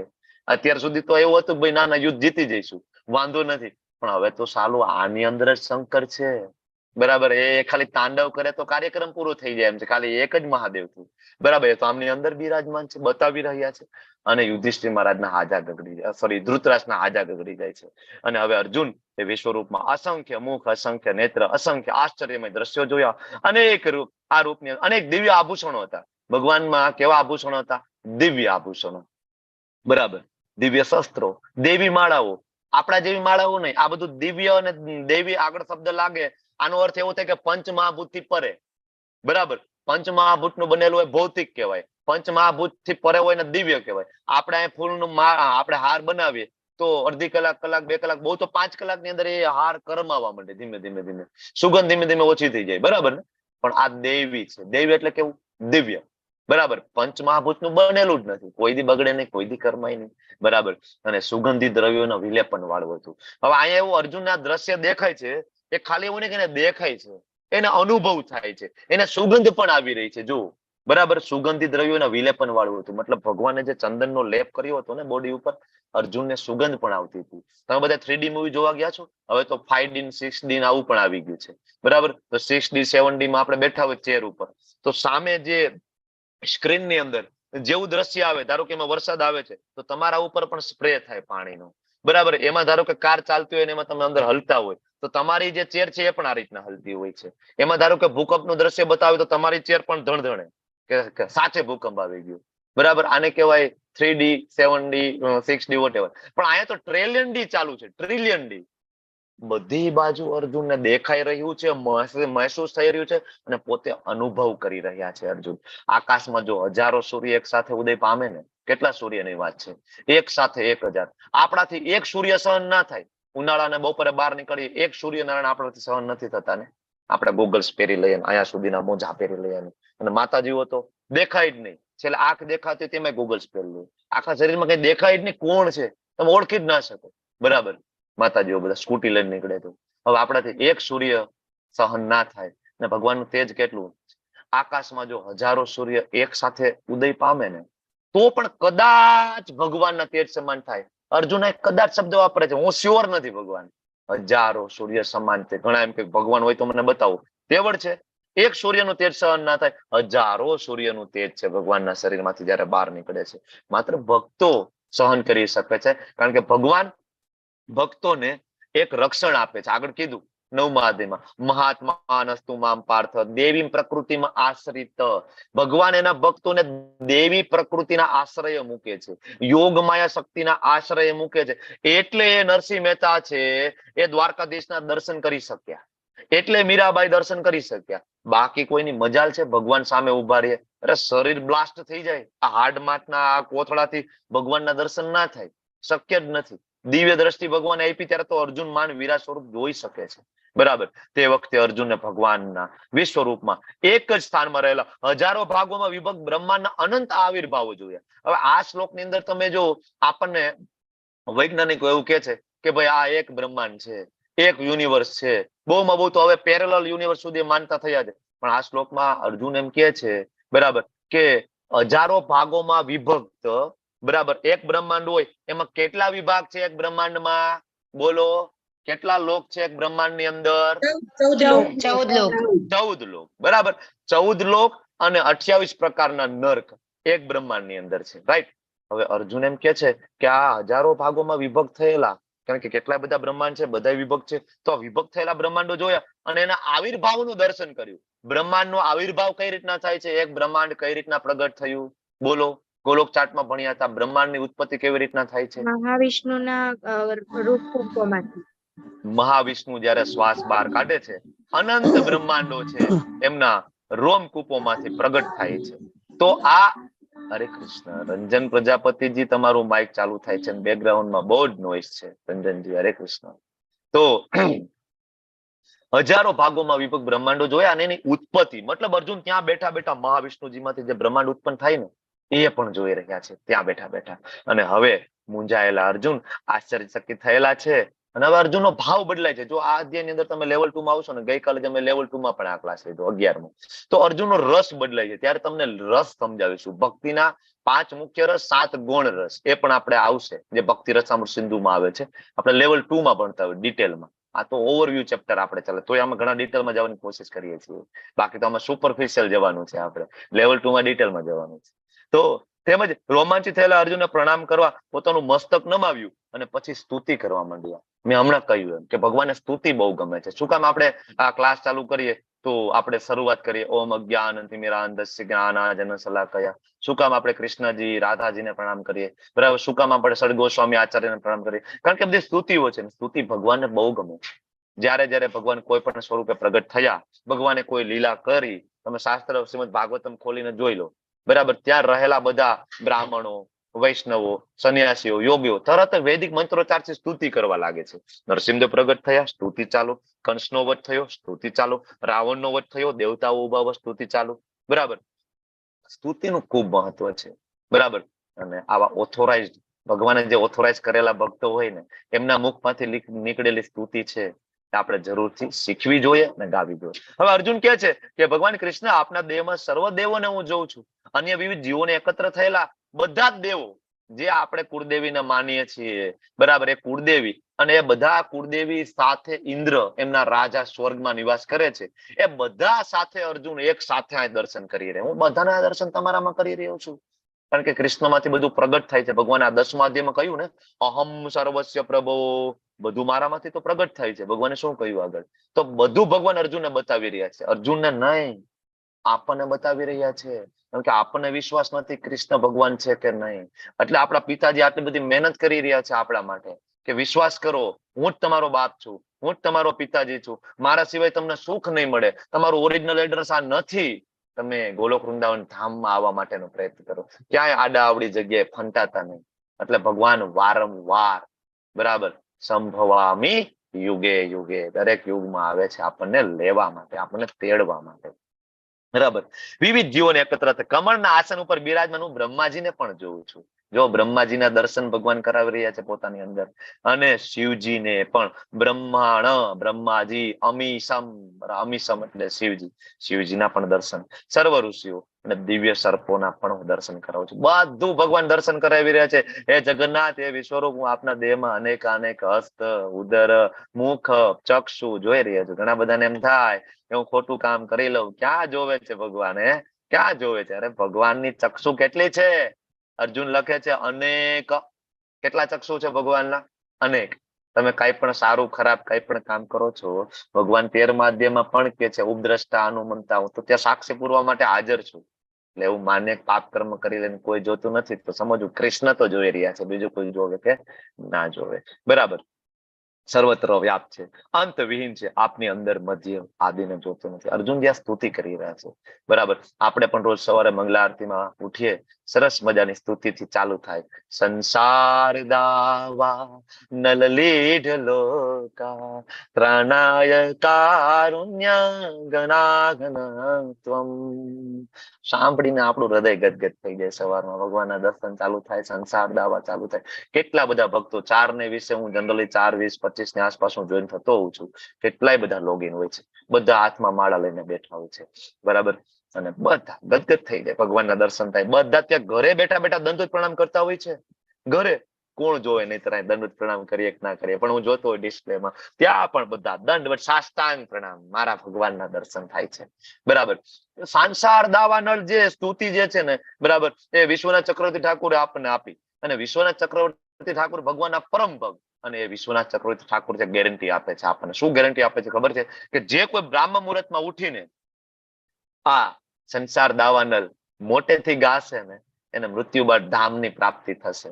અને આપણે એ જોઈ ગયા, બરાબર, ભગવદ્ ગીતાની અંદર. કે ભગવદ્ ગીતામાં ભગવાન એમ કહે છે કે મારો ભક્ત જે કહે ને એ કરવા માટે હું બંધાયેલો છું, એમાં કોઈ શંકાને સ્થાન નથી. તો વિશ્વનાથ ચક્રવર્તી ઠાકુર ભગવાનના પરમ ભક્ત, ભગવાન સાથે વાતો કરે એવા ભક્ત હતા. અને જયારે એ તમને મને ગેરંટી આપતા હોય, તો શું કામ આવો લાભ આપણે નથી ઉઠાવતા? શું કામ? બરાબર. શું કામ એ નિંદ્રામાં આપણે સૂતા છીએ, તમોગુણી નિંદ્રામાં સૂતા છીએ, 8 વાગે 9 વાગે ઉઠીએ છીએ? વાય? કેટલા બધા જન્મથી આપણે સૂતા છીએ, તમને ખબર છે? અનંત જન્મોથી આપણે સૂતા છીએ, ખાઈએ છીએ, પીએ છીએ, મજા કરી લીધી કેટલાય જન્મમાં ભાઈ. બીજી બધી યોની એના માટે છે, મનુષ્ય જન્મ એના માટે નથી. મનુષ્ય જન્મ ભગવત પ્રાપ્તિ માટે છે. 24 કલાક ના કરીએ તો કાંઈ નહીં, એટલું જ બ્રહ્મ મુહૂર્તમાં મંગલા આરતીમાં જોઈન થવાની કોશિશ કરો. અને એક વખત, 1 દિવસ, 2 દિવસ, 3 દિવસ, થોડા દિવસ તમે કરી લીધું, તમને એનો ચસ્કો લાગી જશે. તમને એમાં ખૂબ જ રસ આવશે. પછી એના વગર ચાલશે ને. ઘણા બધા કરે છે, સવારમાં ઉઠે છે અને એક દિવસ મંગલા આરતી મિસ થાય, પછી તમે એના અનુભવ સાંભળો એટલે તમને કે શું થયું આજના દિવસે. દિવ્ય છે, દિવ્ય છે. બરાબર, ટ્રાય કરો. તમને ચેટ બોક્સમાં લિંક મળી જશે. આવતીકાલે ટ્રાય કરો. 4:20, 4:30 જોઈન થવાનું. બરાબર. તો આપના સ્વરૂપનું દર્શન કરવું બહુ દુષ્કર છે. હવે અર્જુન કહે છે બહુ દુષ્કર છે ભગવાન, કારણ કે આનું તેજ એટલું બધું છે ને, અગાધ, સૂર્યના અગાધ પ્રકાશની જેમ આવું તેજ છે. ભગવાન તમે સર્વવ્યાપી છો. અનેક મુકુટ, અનેક ગદા, અનેક ચક્રોથી વિભૂષિત છે. ઘણા બધા એમ થાય ભગવાન પાસે એક ચક્ર છે, અરે ભગવાન પાસે કેટલાય બધા ચક્રો છે. બરાબર. આપ જ પરમ આદ્ય જ્ઞેય તત્વ છો. જ્ઞેય એટલે શું? જ્ઞાન પ્રાપ્ત કરીને જે જ્ઞેય એટલે ગોલ, જ્ઞેય એટલે જ્ઞાન પ્રાપ્ત કરીને ગોલ. ધારો કે કોઈ ડોક્ટર બને છે, બરાબર, તો ગોલ શું છે કે તો ભાઈ ડોક્ટર બનીને ક્લિનિક કરવાનું છે, આ ગોલ છે. બરાબર. હવે કોઈ વેદો, ઉપનિષદો, પુરાણો વાંચી લે અને એના ગોલની એને ખબર નથી, બરાબર, તો નકામું થઈ ગયું ને. એટલે ભગવાન આયા પણ કે છે અને 15મા અધ્યાયમાં પણ કે છે, વેદેશ સર્વેર અહમ એવ વેદ્યો. વેદોને જાણીને તારે મને જાણવાનો છે, કૃષ્ણને જાણવાના છે. આ સંપૂર્ણ વૈદિક સાહિત્યનો આ સાર છે, કૃષ્ણ ભક્તિ. બરાબર. તો અહીંયા જ કે છે કે જ્ઞેય તત્વ તમે છો. જ્ઞેય તત્વ એટલે કે જેને આપણે જાણવાના છે. વેદો વાંચીને જાણવાનું કોને? તો કે કૃષ્ણને. ભક્તિ કૃષ્ણની કરવાની. આપ જ સમગ્ર બ્રહ્માંડના અંતિમ આશ્રય સ્થાન છો. જયારે આપણે કોઈ સાચવે નહીં ને, મિની પ્રલય, મહાપ્રલય, ત્યારે કૃષ્ણ સાચવે છે. આપ જ અવ્યય છો, પુરાણ છો, અને આપ સનાતન ધર્મના પાલક પુરુષોત્તમ પરમેશ્વર છો. સનાતન ધર્મના પાલક કોણ છે? ભગવાન સ્વયં છે. એટલે આજે અનંત કાળથી છે સનાતન ધર્મ ટકી રહ્યો છે. બરાબર ને. કેટલા બધા આક્રમણો થયા, હુમલા થયા, ગુલામ બનીને આપણે રહ્યા, છતાં પણ આજે જો સવારમાં ઉઠીને ભગવદ્ ગીતાનું આપણે પારાયણ કરીએ છીએ ને. સનાતન ધર્મના પાલક શ્રી કૃષ્ણ સ્વયં છે. આપ આદિ, મધ્ય અને અંતથી રહિત છો. અપાર મહિમાશાળી છો. આપની ભુજાઓ અગણિત છે. સૂર્યચંદ્ર આપની આંખો છે. સૂર્યચંદ્ર એ તપી રહ્યા છે. કોના કારણે? ભગવાનના કારણે. ભગવાન શક્તિ આપે છે એટલા માટે. હવે આમાં કે આદિ નથી, કે મધ્ય નથી, કે અંતે નથી. નહીં તો આપણે થિયેટરમાં મૂવી જોવા જઈએ તો કેવું હોય કે સામે ડિસ્પ્લે હોય એટલામાં આપણને દેખાય પડદામાં. પછી તમે સાઈડમાં જોવો ત્યાં મૂવી કઈ ના ચાલતું હોય. પણ અર્જુન એમ કે છે કે આનો તો કે શરૂઆતે નહીં, કે મધ્ય નહીં, કે અંત નહીં. આ બાજુ જોઉં તો વિરાટ સ્વરૂપ દેખાય, ઉપર જોઉં તો વિરાટ સ્વરૂપ, પાછળ આગળ બધે મને વિરાટ સ્વરૂપ દેખાય છે. આનો કે આદિ નહીં, મધ્ય નહીં, અંત નહીં, આવું સ્વરૂપ ભગવાન એને દેખાડી રહ્યા છે. આપના મુખમાંથી પ્રજ્વલિત અગ્નિ નીકળતો હું જોઈ રહ્યો છું અને આખું બ્રહ્માંડ એનાથી તપે છે. આપ કેવળ એક છો, છતાં આકાશ તથા સર્વ લોક અને એમની વચ્ચે રહેલા અવકાશમાં પણ તમે છો. આનો મતલબ એવો થયો કે અર્જુનને એકલાને આ વિશ્વરૂપ દર્શન થયું નથી. ઉપરના લોકમાં પણ વિશ્વરૂપ દર્શન થયું. બ્રહ્માજીએ બ્રહ્મલોકમાંથી જોયું, શિવજી એમના કૈલાસ પર્વત ઉપર બેઠા બેઠા જોયું. બરાબર. બધા ઉપરના સ્વર્ગમાંથી દેવતાઓ, ઇન્દ્રએ પણ ત્યાંથી જોયું વિશ્વરૂપ દર્શન. સર્વલોકમાં, બરાબર, સમગ્ર અવકાશમાં. એ મહાત્મા આપના વિશ્વજનની તથા ઉગ્રરૂપ જોઈને બધા લોકો ભયભીત થઈ ગયા છે. કારણ કે આ પહેલી વાર બતાવ્યું છે.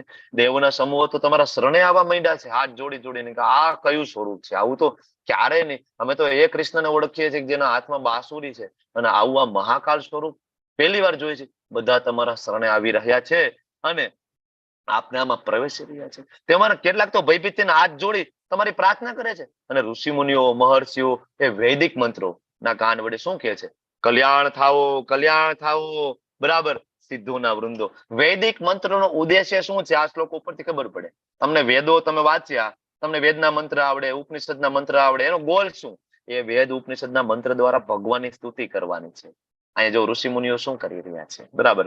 અને આગળ કે છે જો શિવજીના સર્વ આવિર્ભાવો દેખાઈ રહ્યા છે અર્જુન. ખાલી એક શિવજી નહીં, શિવજીના 11 રુદ્ર સ્વરૂપે વિસ્તાર છે. કેટલા રુદ્ર? 11. તમે લેવલ 2 માં આવશો ત્યારે 11 ના નામ સહિત ચર્ચા કરવાના છે આપણે. 11 રુદ્ર, 12 આદિત્ય દેખાય છે, 8 વસુઓ, સાધ્ય વિશ્વદેવો, 2 અશ્વિની કુમારો, 49 મરુતો, પિતૃગણ પણ દેખાય, ગંધર્વ, યક્ષ, અસુર, સિદ્ધ, બધા જ બરાબર તમારું દર્શન વિસ્મયપૂર્વક કરી રહ્યા છે. બરાબર. અને એ મહાબાહુ આપના અનેક મુખ નેત્ર બાહુ જાંગો ચરણ ઉદર ભયાનક દાંતોળો વિરાટ રૂપ જોઈને દેવો સહિત બધા લોકો અત્યંત વ્યથિત થયા છે. હું પણ વ્યથિત થયો છું. અર્જુન કે ભગવાન કહેતા તો કહેવાય ગયું વિરાટ સ્વરૂપ બતાવો, પ્રચાર કરવો તો એટલે વળી મેં તમને કહ્યું કે વિરાટ સ્વરૂપ બતાવો, પણ આ વિરાટ સ્વરૂપ જોઈને તો હવે હું વ્યથિત થાઉં છું, હું એ મૂંઝાઈ જાઉં છું. મને નહોતી ખબર કે આટલું બધું ભયંકર છે આ વિરાટ સ્વરૂપ તમારું. એ સર્વવ્યાપી વિષ્ણુ આકાશને સ્પર્શતા અનેક તેજસ્વી રંગથી શોભતા આપને આપના વિસ્ફારિત મુખોને ને અત્યંત જ્યોતિર્મય નેત્રોને જોતા મારું ચિત્ત ભયથી વ્યાકુળ થઈ ગયું છે. હવે તો હું શાંતિ નથી જાળવી શકતો પ્રભુ, ધૈર્ય નથી જળવાતું મારાથી. બરાબર. અર્જુન કહે છે ધૃતરાષ્ટ્રના બધા પુત્ર સર્વ સહાયક રાજાઓ સહિત ભીષ્મ દ્રોણ કર્ણ, અરે ખાલી સામેવાળા પક્ષના નહીં, સામેવાળા પક્ષમાં તો ભીષ્મ દ્રોણ કર્ણ હતા, પણ ભગવાન આયા તો મારા પક્ષના યોદ્ધાઓને હું જોઉં છું કે તમારા વિકરાળ મુખમાં પ્રવેશ કરે છે. આ ફોટો જોવો તમે, ભગવાન કૃષ્ણનું આ મુખની બાજુમાં બીજું મુખ છે, એમાં અહીંયા જો આ બધા ઉડતા ઉડતા ઉડતા ભગવાનના મુખમાં પ્રવેશ કરી રહ્યા છે. બરાબર. અર્જુન જોઈ રહ્યા છે અને અર્જુન કે છે એમાંના કેટલાકના મસ્તકને તો હું તમારા બે દાંતની વચ્ચે ચૂર્ણિત થતો જોઉં છું. તમે તો બધાના મસ્તકો ખાઈ રહ્યા છો. વિચાર કરો કેવું ભયાનક સ્વરૂપ હશે ભગવાનનું, કે એ મોટા મોટા શૂરવીરો ભીષ્મ કર્ણ, મોટા મોટા જરાસંઘ જેવા મોટા મોટા બલશાલી યોદ્ધાઓ ભગવાન એના ખાઈ રહ્યા છે, નાસ્તો કરી રહ્યા છે. અને અર્જુન આ સ્વરૂપ જોવે છે અને અર્જુન બહુ ભયભીત થઈ જાય છે. ત્યારે અર્જુન બરાબર ત્યારે હજી અર્જુન કહે છે કે જેવી રીતના નદીઓ ના નીર છે સમુદ્રમાં પ્રવેશ કરે ને, બધી નદીઓ છેલ્લા અંતે ક્યાં મળે? સમુદ્રમાં. આવી રીતના બધા મહાન યોદ્ધાઓ તમારામાં પ્રવેશ કરતા હું જોઉં છું. જેવી રીતે ફૂદાઓ ચોમાસામાં ઓલા જીવડા જોયા હશે જેને પ્રકાશ બહુ ગમે, ક્યાંથી પ્રગટ થઈ જાય ને ખબર ના પડે. આમ આમ બાકીની ઋતુમાં ન હોય, જેવો ચોમાસું આવે ને ઓલા ઉડતા પતંગ પાખું વાળા જીવડા પ્રગટ થાય, લાઇટ ની આજુબાજુમાં ગણગણતા હોય. લાઇટ એને બહુ ગમે, એમ ઉડતા ઉડતા છેલ્લો લાઇટ ઉપર બેસી જાય. કેટલી દૂરથી સુંદર છે તો નજીક જાવ તો કેટલી સુંદર લાગતી હશે, એમ કરીને ઉપર બેસી જાય. ને બેસીને લાઇટ એટલી ગરમ હોય, શું થાય? ત્યાં ત્યાં ચોટી જાય મરી જાય. તો એમ કે છે કે આ બધા જ લોકો પૂરા વેગથી જેમ ફૂદા આગમાં પડે ને એવી રીતના તમારી અંદર પ્રવેશી રહ્યા છે. આપણે બધા પણ આ જ કરી રહ્યા છીએ. આપણે પણ આ બધા ફૂદા જ છીએ. અને આ આગ બરાબર આપણને જે દૂરથી જોઈ ગમે છે ને, એ ભૌતિક ઇન્દ્રિયોનું સુખ છે. એ સુખ આપણે ભોગવતા ભોગવતા છેલ્લે કાલના મુખમાં પ્રવેશ કરી રહ્યા છે. મનુષ્ય જીવનનો ઉદ્દેશ ભૂલી રહ્યા છીએ. અર્જુન પૂછે છે ભગવાન આ સ્વરૂપ કયું? ત્યારે ભગવાન અર્જુનને કહે છે કે હું સર્વ વિશ્વનો મહાવિનાશ કરનારો કાળ છું. અર્જુન હવે ભગવાન પોતાનું એક સ્વરૂપ છે મહાકાલ, બરાબર, એ સ્વરૂપ અહીં બતાવી રહ્યા છે. કાલના પણ કાલ, મહાકાલ સ્વરૂપ ભગવાન અહીં બતાવી રહ્યા છે પોતાનું. એક કાલ સ્વરૂપ તમે જોયું છે આગળ, કયું? સમયને અનુલક્ષીને, જે ચોથા અધ્યાયમાં આપણે જોયું. 4 અલગ અલગ યુગ છે, બ્રહ્માજીનું આયુષ્ય કેટલું, બરાબર, દ્વાપર યુગ, સતયુગ, ત્રેતાયુગ, કળિયુગ, આ બધું આપણે જોયું. એ પણ કાલ, કાલ એટલે સમય. અહીંયા જે કાલ છે, કાલ એટલે મૃત્યુ. આમ તો મૃત્યુના દેવ તરીકે શિવજી છે. મહાકાલ છે કોણ છે? શિવજી છે, બરાબર. પણ એ જ મહાકાલ છે નરસિંહદેવની સામે પ્રગટ થઈને ઉભા છે, બે હાથ જોડીને ઉભા છે મહાકાલ. મને મહાકાલની શક્તિ તો તમારા દ્વારા તો પ્રાપ્ત થાય છે ભગવાન, હવે તો તમે શાંત થાવ.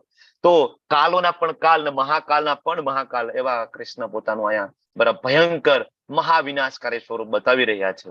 અને ભગવાન એમ કે છે કે હું બધાનો નાશ કરવા આવ્યો છું, પાંડવો સિવાય બંને પક્ષના બધા યોદ્ધાનો વિનાશ કરી નાખીશ. ભગવાન કહે છે. આ એક શ્લોક છે અને એક આગળનો શ્લોક છે, 1000 સૂર્ય વાળો.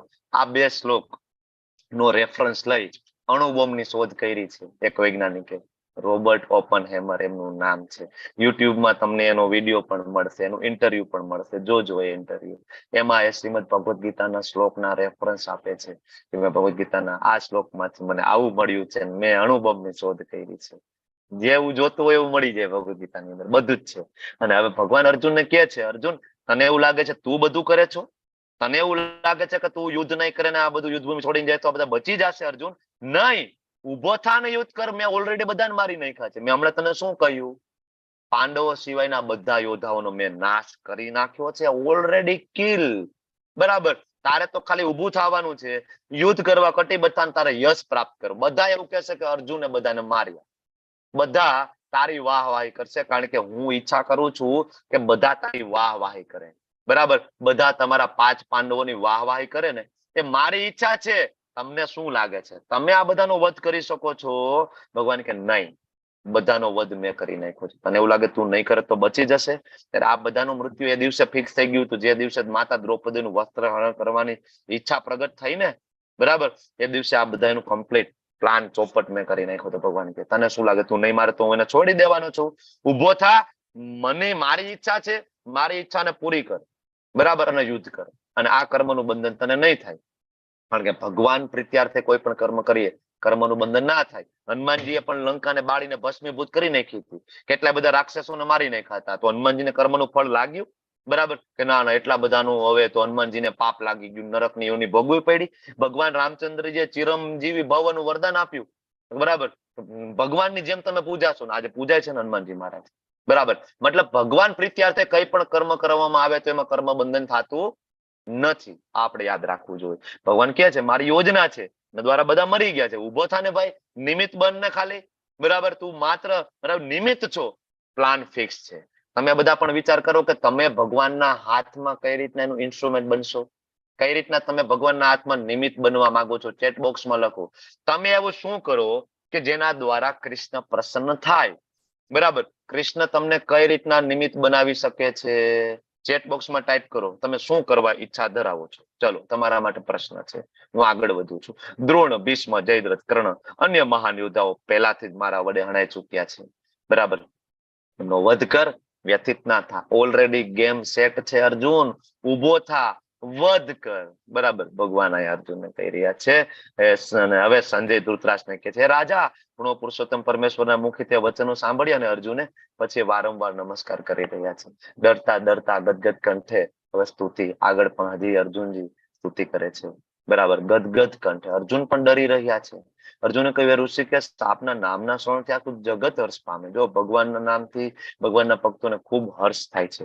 પ્રત્યેક વ્યક્તિ આપણા પ્રત્યે તમારા પ્રત્યે અનુરક્ત થાય છે, તમારો આભાર પ્રગટ કરે. સિદ્ધ પુરુષો આપને નમસ્કાર કરી રહ્યા છે અને અસુરો ભયભીત થઈ રહ્યા છે. અને આ તો યોગ્ય જ થયું છે ને. ભગવાનના નામથી કોને આનંદ થાય? ભગવાનના ભક્તોને. જે અસુરો છે એને એમાં કોઈ આનંદ ના થાય. તમારે ટ્રાય કરવી હોય તો ટ્રાય કરજો. તમે જ્યાં બેસતા હોય ને રોજે, બરાબર, કઈ ચોકમાં, બરાબર, કઈક બીજી વાતો કરવા માટે, ભગવાન સિવાયની વાતો છે, બરાબર, અથવા તમારા લોકોની ખાસ તો માતાજીઓની કિટી પાર્ટી હોય, બરાબર, અને પ્રભુજી ચાર ચોકમાં જઈને બેઠા હોય, બરાબર, કઈ ને કઈ શેર બજારની અને રાજકારણની વાત કરતા હોય. ખાલી એક દિવસ ત્યાં માળા લઈને જાઓ કે ભાઈ આપણે રોજ તો બીજું કરીએ છીએ, કિટી પાર્ટીમાં દરેક વખતે અલગ અલગ વિષય છે ને, આ વખતે માળા કરીએ કિટી પાર્ટીમાં. તમે જાજો તો ખરી. બધા માતાજીઓ, બધા પ્રભુજીઓ, તમે જેવી માળા ચાલુ કરશો ને થોડી વારમાં એમ કહેશે મારે તો ઓલું કામ બાકી રહી ગયું છે, અરે મને આજ બહુ તબિયત સારી નથી, પેટમાં દુખે છે, હવે આજે તો હું નહીં રહી શકું, છેક સુધી હું જાઉં છું અત્યારે, અરે મારો દીકરો છે ને એની તબિયત બીમાર છે, મારે જવું પડશે. હું ખાલી કેવા જ આવી ત્યાં આજે, બાકી મારે આજ કિટી પાર્ટી એટેન્ડ નથી કરવી, બરાબર. જેવી તમે માળા ચાલુ કરશો, 7 મિનિટની માળા પૂરી થાય, આજુબાજુમાં કોઈ ભટકવાનું દેખાશે ને, અથવા કોઈ હશે ને તો એને રુચિ નહીં હોય, આમ કંટાળીને બેઠો હશે, બરાબર. શું બરાબર, શું આવે હનુમાન ચાલીસામાં? ભૂત પિશાચ નિકટ નહીં આવે, મહાવીર જબ નામ સુનાવે. જયારે ભગવાનનું નામ લ્યો ને તો આ ભૂત પિશાચ છે ને ભાગવા માંડે. આ બધા ભૂત પિશાચ છે જેને ભગવાનના નામમાં રુચિ નથી ને. ભૂત એટલે શું? કઈ માથે 2 શિંગડા હશે, તમને એવું લાગે છે? રાક્ષસ મોટા મોટા દાંત હોય ને લાલ આખું હશે. રાક્ષસ ને ભૂત એ જ છે જેને ભગવાનના નામમાં રુચિ નથી ને. શાસ્ત્ર બહુ ક્લિયરલી કહે છે, જેને આપણે 16મા અધ્યાયમાં આવે જ છે, દેવી આસુરી. અસુરો એટલે શું? રાક્ષસો એટલે શું? કૃષ્ણ પ્રત્યે જેની ભક્તિ નથી, રામચંદ્રજી પ્રત્યે ભક્તિ નથી, આ બધા અસુરો છે. એ મહાત્મા, બ્રહ્માથી પણ તમે શ્રેષ્ઠ છો, કારણ કે બ્રહ્માને ઉત્પન્ન કરનાર તમે છો. બ્રહ્માની ઉત્પત્તિ ક્યાંથી થઈ? તમારી નાભીમાંથી. એનાથી પછી શું કામ તમને નમસ્કાર ના કરે? એ અનંત હે દેવેશ જગન નિવાસ, આપ જ પરમ અવિનાશી સ્ત્રોત છો, સર્વ કારણોના કારણ છો, છતાં પણ ભૌતિક જગતથી તમે પરે છો. ભગવાન આ ભૌતિક જગતના નથી. ભગવાનનું શરીર આપણા જેવું નથી. ભગવાનને શ્રાપ લાગતા નથી. ભગવાનને કર્મ બંધન થતું નથી, બરાબર. રામચંદ્રજીને શ્રાપ લાગ્યો હતો એટલે 14 વર્ષનો વનવાસ નથી. યાદવ અને ગાંધારીનો શ્રાપ લાગ્યો એટલે યદુવંશનો નાશ નથી થયો. ઓલ ઇઝ લીલા, કૃષ્ણની લીલા છે, શ્રાપ નથી લાગતો. આપ આદ્ય પરમેશ્વર, સનાતન પુરુષ, દ્રશ્ય જગતના અંતિમ આશ્રય સ્થાન, સર્વજ્ઞ, તમે બધું જાણો છો, તમે સર્વજ્ઞ, આપ પરમ આશ્રય સ્થાન, ભૌતિક ગુણોથી પરે, હે અનંત રૂપ, સંપૂર્ણ દ્રશ્ય જગત આપના દ્વારા વ્યાપ્ત છે. આ બધું તો થયું, પણ હવે અર્જુનને યાદ આવે છે, જૂનો સમય યાદ આવે છે, જ્યારે અર્જુન અને કૃષ્ણ બે નાના નાના બાળકો મિત્ર છે. ક્યારેક કૃષ્ણ છે અર્જુનને ત્યાં વેકેશન કરવા જાય, ક્યારેક અર્જુનજી કૃષ્ણ ત્યાં વેકેશન કરવા જાય. બે મામા ફૂઈના હતા ને, વેકેશન કરવા જાય 5 પાંડવા. હવે એને યાદ આવે છે કે ભાઈ મને અત્યારે ખબર પડી કે તમે તો એ જ નારાયણ છો, એ જ વિષ્ણુ છો, સર્વવ્યાપી ભગવાન છો, પરમેશ્વર છો. પણ ભગવાન હું તો જયારે મિત્ર તરીકે હતો ને ત્યારે હું તમને હે કૃષ્ણ, હે યાદવ, હે સખા, મેં તો તમને આવા સંબોધનો કર્યા છે, અવિચારી સંબોધનો. બરાબર આવી રીતના મેં તમને બોલાવ્યા છે, કારણ કે હું અજાણ હતો ભગવાન, મને ખબર નહોતી. બરાબર તો મૂર્ખામીથી કે પ્રેમવશ જાય જે કઈ મારાથી થયું હોય ને ભગવાન ક્ષમા કરજો. મેં વિરાટ સ્વરૂપ જોયું ને, બરાબર હવે મને ખબર પડી ગઈ છે, મને માફ કરજો ભગવાન. બરાબર ઘણી વાર આપણે વિનોદમાં, વિશ્રામમાં, ક્યારેક આપણે સુતા હતા ને ત્યારે મેં તમારી મસ્તી કરી છે, ક્યારેક આપણે બેઠા હોય ત્યારે મસ્તી કરી, ક્યારેક આપણે જમતા હતા ને સાથે ત્યારે મેં તમારી મસ્તી કરી લીધી છે. અરે ભગવાન ક્યારેક તો એવું થયું કે 4-5 જણા હોય, બરાબર અમે 5 પાંડવ હો, તમે બરાબર બલરામજી બધા હોય, ત્યારે તમને કોર્નર કરી લીધા હતા અને અમે બધાએ ભેગા મળીને તમારી પટ્ટી ઉતારી હતી. આવું કરીએ ને, જૂના મિત્રો ભેગા થઈ શું કરે, એક મિત્રને કોર્નર કરી લે, બરાબર પછી એનું ચાલુ કરે, જૂનું બધું ચાલુ કરે ને મસ્તી કરવાની ચાલુ કરે ને. સેમ અર્જુને આવું કર્યું ભગવાન સાથે. તો અર્જુન કહે છે ભગવાન ભૂલ થઈ ગઈ, ખબર નહોતી તમે નારાયણ, તમે જ વિષ્ણુ છો. બરાબર જમતી વખતે એકલા હોય, બધાની વચ્ચે અનાદર કર્યો છે, પણ આ સર્વ અપરાધોને ભગવાન માફ કરજો. તો તમારો સેવક છું, તમારું બાળક છું, મને માફ કરજો. મારા માટે અભૂતપૂર્વ એવા આપના વિશ્વરૂપના દર્શન કરીને હું તો આનંદ વિભોર થયો. ભગવાન મને ખૂબ આનંદ થયો, કારણ કે પ્રચાર કરવા માટેનું મટીરિયલ મને મળી ગયું છે. પરંતુ તેની સાથે મારું મન ભયથી બચાવો, મને ભય પણ લાગે છે ભગવાન. એ જગત આધાર હે દેવેશ, મારા ઉપર પ્રસન્ન થાવો અને મને હવે પુરુષોત્તમ પરમેશ્વર રૂપે તમારા ભગવત રૂપનું પુનઃદર્શન કરો. અહીંથી ટ્રેક ચેન્જ થાય છે. ખૂબ જ મહત્વના શ્લોક હવે અહીંથી પણ ચાલુ થઈ રહ્યા છે. બરાબર હવે અર્જુનને જો વિરાટ સ્વરૂપ તો ભગવાનને બતાવવાનું કહી દીધું, ભગવાને બતાવી દીધું. બરાબર બ્રહ્મા પણ એની અંદર છે, શિવજી પણ એની અંદર, ભગવાને બતાવી સાબિત કરી દીધું કે ભગવાન કૃષ્ણ જ છે. અને હવે અર્જુન બીજો ડાઉટ આપણો ક્લિયર કરવા માંગે છે. આપણો બીજો ડાઉટ એ પણ છે, આપણને એવું છે કે ભગવાન વિષ્ણુ માંથી કૃષ્ણ આવે, આવું આપણને સમજાવેલું છે. આપણે 10 અવતાર વિશે જાણીએ છીએ ને, બરાબર ભગવાન વિષ્ણુ માંથી 10 અવતાર આવ્યા, પણ આપણને 24 અવતારો વિશે ખબર જ નથી, કારણ કે આપણે ભાગવતમ વાંચ્યું નહીં. જો આપણે ભાગવતમ વાંચીએ, શ્રીમદ ભાગવતમ સ્કંદ 1 અધ્યાય 3 શ્લોક નંબર 28 વાંચીએ, ત્યારે આપણને ખબર પડે કે ત્યાં વેદવ્યાસજી લખે છે એતે ચાંચ કલા પુંસ કૃષ્ણસ્તુ ભગવાન સ્વયં. ભગવાન તો સ્વયં કૃષ્ણ છે, એમાંથી આવનારા બીજા જ અવતારો એના છે. એ કાં તો પૂર્ણ અવતાર છે, કાં તો એનો વિસ્તાર છે. ઓરિજિનલ મૂળ જે સ્વરૂપ છે તો કૃષ્ણનું છે. હવે આવું હું કહું તો ઘણા બધાને ડાઉટ જાય ને, એને આ જરૂરથી અહીંથી આગળના શ્લોકો બરાબર સમજવાની તમે કોશિશ કરજો. તો અહીંયા શું કે છે અર્જુન કે ભાઈ મને છે ને પરમેશ્વર રૂપે ભગવત સ્વરૂપનું પુનઃદર્શન આપો. અહીંયા એને વિષ્ણુ સ્વરૂપ જોવું છે. આમ તો આગળ પણ એને કહ્યું ને એ વિષ્ણુ, તો વિરાટ સ્વરૂપ જે હતું એ પણ વિષ્ણુ સ્વરૂપ જ હતું. બરાબર પણ હવે અર્જુન એમ છે કે ના ના, બધાને એવું છે કે ચતુર્ભુજ હોય ને એ વિષ્ણુ સ્વરૂપ હોય. એટલે અર્જુન હવે ભગવાનને ટ્રીક, બરાબર ને ટ્રીક બરાબર અજમાવે છે આપણા બધા માટે કે વિરાટ સ્વરૂપ તો જોઈ લીધું ને, લગે આજ ભગવાનને એ કહી દી કે કામ કરો ને વિષ્ણુ રૂપે બતાવી દો ને, આ બધા ડાઉટ ક્લિયર થઈ જાય. એટલે હવે અર્જુન આગળના શ્લોકમાં શું કે છે, કેવું સ્વરૂપ જોવું છે અર્જુનને. હે વિશ્વરૂપ, એ 1000 ભુજાઓ વાળા પ્રભુ, હું આપના મુકુટધારી ચતુર્ભુજ સ્વરૂપ. ચતુર્ભુજ કોનું સ્વરૂપ છે? નારાયણનું. શંખ ચક્ર ગદા પદ્મ, મારે આ સ્વરૂપ જોવું છે. તમને એવું લાગે છે યોગ્ય છું તો મને એ સ્વરૂપ હાથે બતાવી દો ને. બરાબર આ બતાવ્યું છે તો એ બતાવી દો ને ભગવાન. હવે જો કૃષ્ણ છે એ જ વિષ્ણુ હોય, કૃષ્ણમાંથી વિષ્ણુ આવતા હોય તો એ બતાવી શકે ને. નહીતર કહી દે કે ભાઈ ના ના, વિષ્ણુ મારાથી મોટા છે ને હું સક્ષમ નથી એનું સ્વરૂપ બતાવવા માટે, એ મારાથી પોસિબલ નહીં થાય, ના પાડે ને. ભગવાન તરત બતાવશે અમને. શું કે છે કે કુરુવીર શ્રેષ્ઠ, તારાથી પૂર્વે મારા વિશ્વરૂપનું કોઈ દર્શન નથી કર્યું. પહેલી વાર હું બતાવું છું, કારણ કે આ ભૌતિક જગતમાં આ રૂપનું દર્શન કરવું હોય તો વેદો દ્વારા ના થાય. કોઈ વેદોના શ્લોકો કંઠસ્થ કરેલ નહીં, યજ્ઞ કરવાથી નહીં, બરાબર દાન કરવાથી નહીં, સત્કર્મ સારા કર્મ પુણ્ય કર્મથી પણ ભગવાનના દર્શન ના થાય, કઠોર તપથી ના થાય. તો ભાઈ શેનાથી થાય તમારા દર્શન? ભગવાન આગળ કહેશે. બરાબર કેના દ્વારા ભગવાનના દર્શન થશે? આગળ કહેશે. હવે ભગવાન કહે છે કે તું મારા ભયાનક રૂપને જોઈને વ્યથિત થઈ ગયો છે અર્જુન, તને ડર લાગે છે આ મારું વિરાટ સ્વરૂપ જોઈને. બરાબર તો એક કામ કરને, ભલે સમાપ્ત થઈ જાય. બરાબર આમ તો અર્જુને પેલા કીધું ભગવાન બતાવો, મારે તો મટીરિયલ જોઈએ છે. પણ અર્જુન પછી એમ કે બસ બસ આટલું મટીરિયલ તો ઘણું ભગવાન, હવે બસ હવે તો મને ડર લાગે છે. ભગવાન કે કાંઈ નહીં, આટલું ઘણું અર્જુન, હવે આમ તો હજુ મારે ઘણું બતાવવા જેવું છે, હજી તું કે બધું બતાવી શકું વિરાટ સ્વરૂપમાં, આના કરતા પણ ભયંકર છે હું બતાવી શકું. અર્જુન કે ભગવાન હું મૂંઝાઈ ગયો છું. ભગવાન કે રહેવા દે ને ભાઈ, ભલે સમાપ્ત થાય, હવે તું શાંત મનથી તને ગમતા મારા સ્વરૂપનું દર્શન કરી શકે છે. એટલે અહીંયા કયું સ્વરૂપ પૂરું થઈ ગયું છે? વિરાટ સ્વરૂપ. યાદ રાખજો, વિશ્વરૂપ દર્શન ભગવાને ફિનિશ કર્યું છે અર્જુનની સામે. અને હવે અર્જુન ની સામે ભગવાન કયું સ્વરૂપ પ્રગટ કરે છે? સંજય શું કે છે કે આ રીતના કહ્યા પછી, વિરાટ સ્વરૂપ બંધ કર્યા પછી પૂર્ણ પુરુષોત્તમ પરમેશ્વર કૃષ્ણએ સાચું ચતુર્ભુજ સ્વરૂપ બતાવ્યું.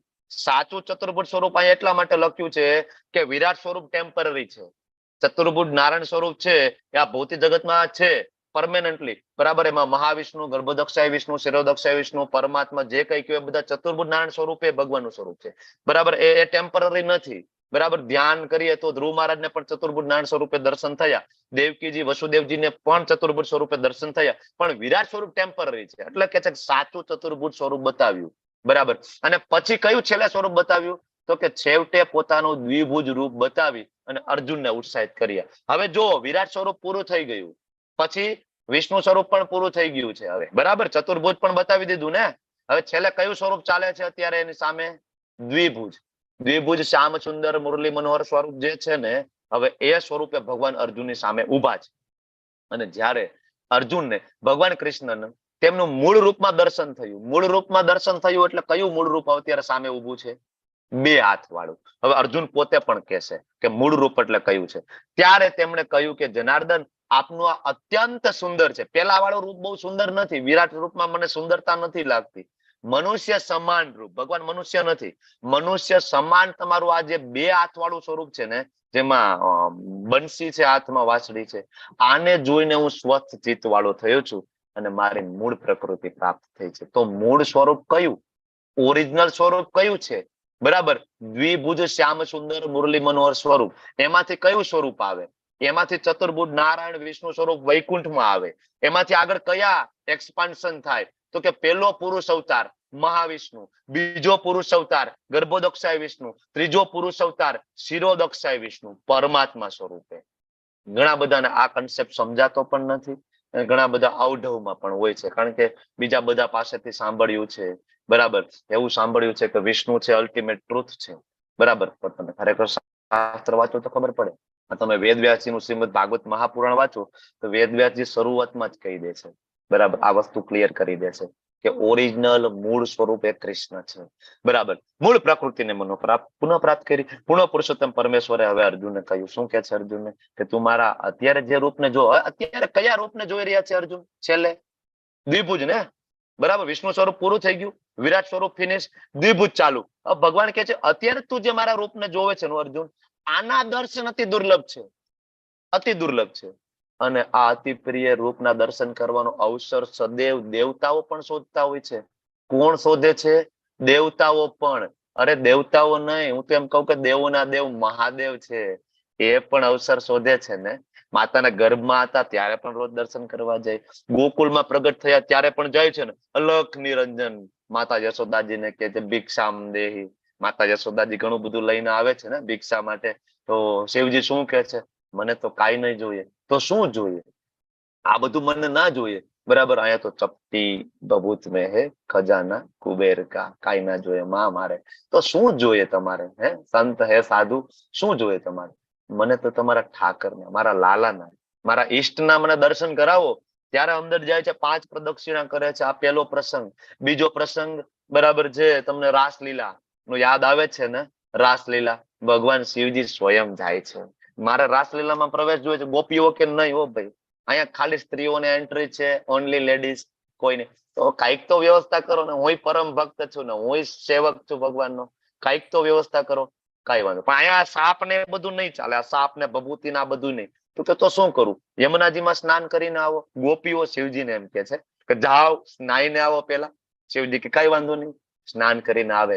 બધા ગોપીઓ છે શિવજીનો સુંદર શ્રૃંગાર કરે છે, બરાબર. આજે પણ તમે વૃંદાવન જાઓ તો ગોપેશ્વર મહાદેવ છે ને, કામેશ્વર મહાદેવ છે ને, ચકલેશ્વર મહાદેવ છે, આશેશ્વર મહાદેવ છે, બધા જ, બરાબર. મહાદેવ પણ ભગવાનને આ દ્વિભુજ શ્યામ સુંદર મુરલી મનોહર સ્વરૂપ જોવા માટે આજે પણ વૃંદાવન જાઓ તો ફરતી બાજુ મહાદેવ છે. વૃંદાવનની ચારેય ભાગોળે તમે નજર નાખો, મહાદેવ મહાદેવ મહાદેવ બેઠા છે. કારણ કે રક્ષા કરી રહ્યા છે. મારા ભગવાન અંદર છે ને, લીલા કરી રહ્યા છે, હું અહીંયા ઉભો છું, કોઈ આવે તો ખરી. બરાબર. તો શિવજી હંમેશા લલાયત છે ભગવાનનું આ દર્શન કરવા માટે, હંમેશા. બરાબર. દેવોના દેવ મહાદેવને પણ આ દ્વિભુજ શ્યામ સુંદર મુરલી મનોહર સ્વરૂપ ગમે છે. તમે પદ્મ પુરાણ વાંચો, પાતાલ ખંડ વાંચો, તો પદ્મ પુરાણમાં સુંદર ઉલ્લેખ છે. શિવજી છે કૈલાસ પર્વત ઉપર તપશ્ચર્યા કરે છે, ભગવાન વિષ્ણુ ભગવાન લક્ષ્મીજીને પ્રસન્ન કરે છે ને, ત્યારે શિવજી એને કહે છે કે ભાઈ મને તમારું દ્વિભુજ વાળું સ્વરૂપ બતાવશો ભગવાન, આ વિષ્ણુ સ્વરૂપ નહીં, ચતુર્ભુજ વાળું નહીં, મને દ્વિભુજ વાળું બતાવો ને.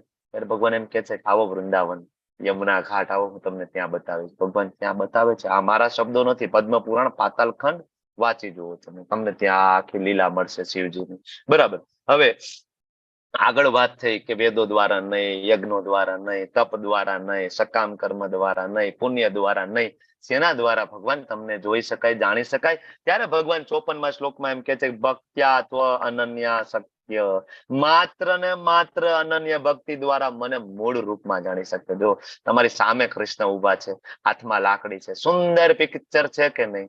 નામા નિષ્ઠાદાસ પ્રભુજીનું આ ફેવરેટ પિક્ચર છે. તમે જે જોઈ રહ્યા છો એ કૃષ્ણનું સુંદર પિક્ચર છે ને, મનોહર. તમે જો જોઈને આપણને આનંદ આવે. આ એનું ઓરિજિનલ મૂળ સ્વરૂપ છે. હાથમાં શંખે નહીં, ચક્ર નહીં, તલવારે નહીં, ગદાય નહીં, કોઈ વસ્તુ નહીં. કારણ કે પરમ પિતા છે, પ્રેમાળ પિતા છે આપણા. બરાબર. બાંસુરી લઈને ઉભા છે.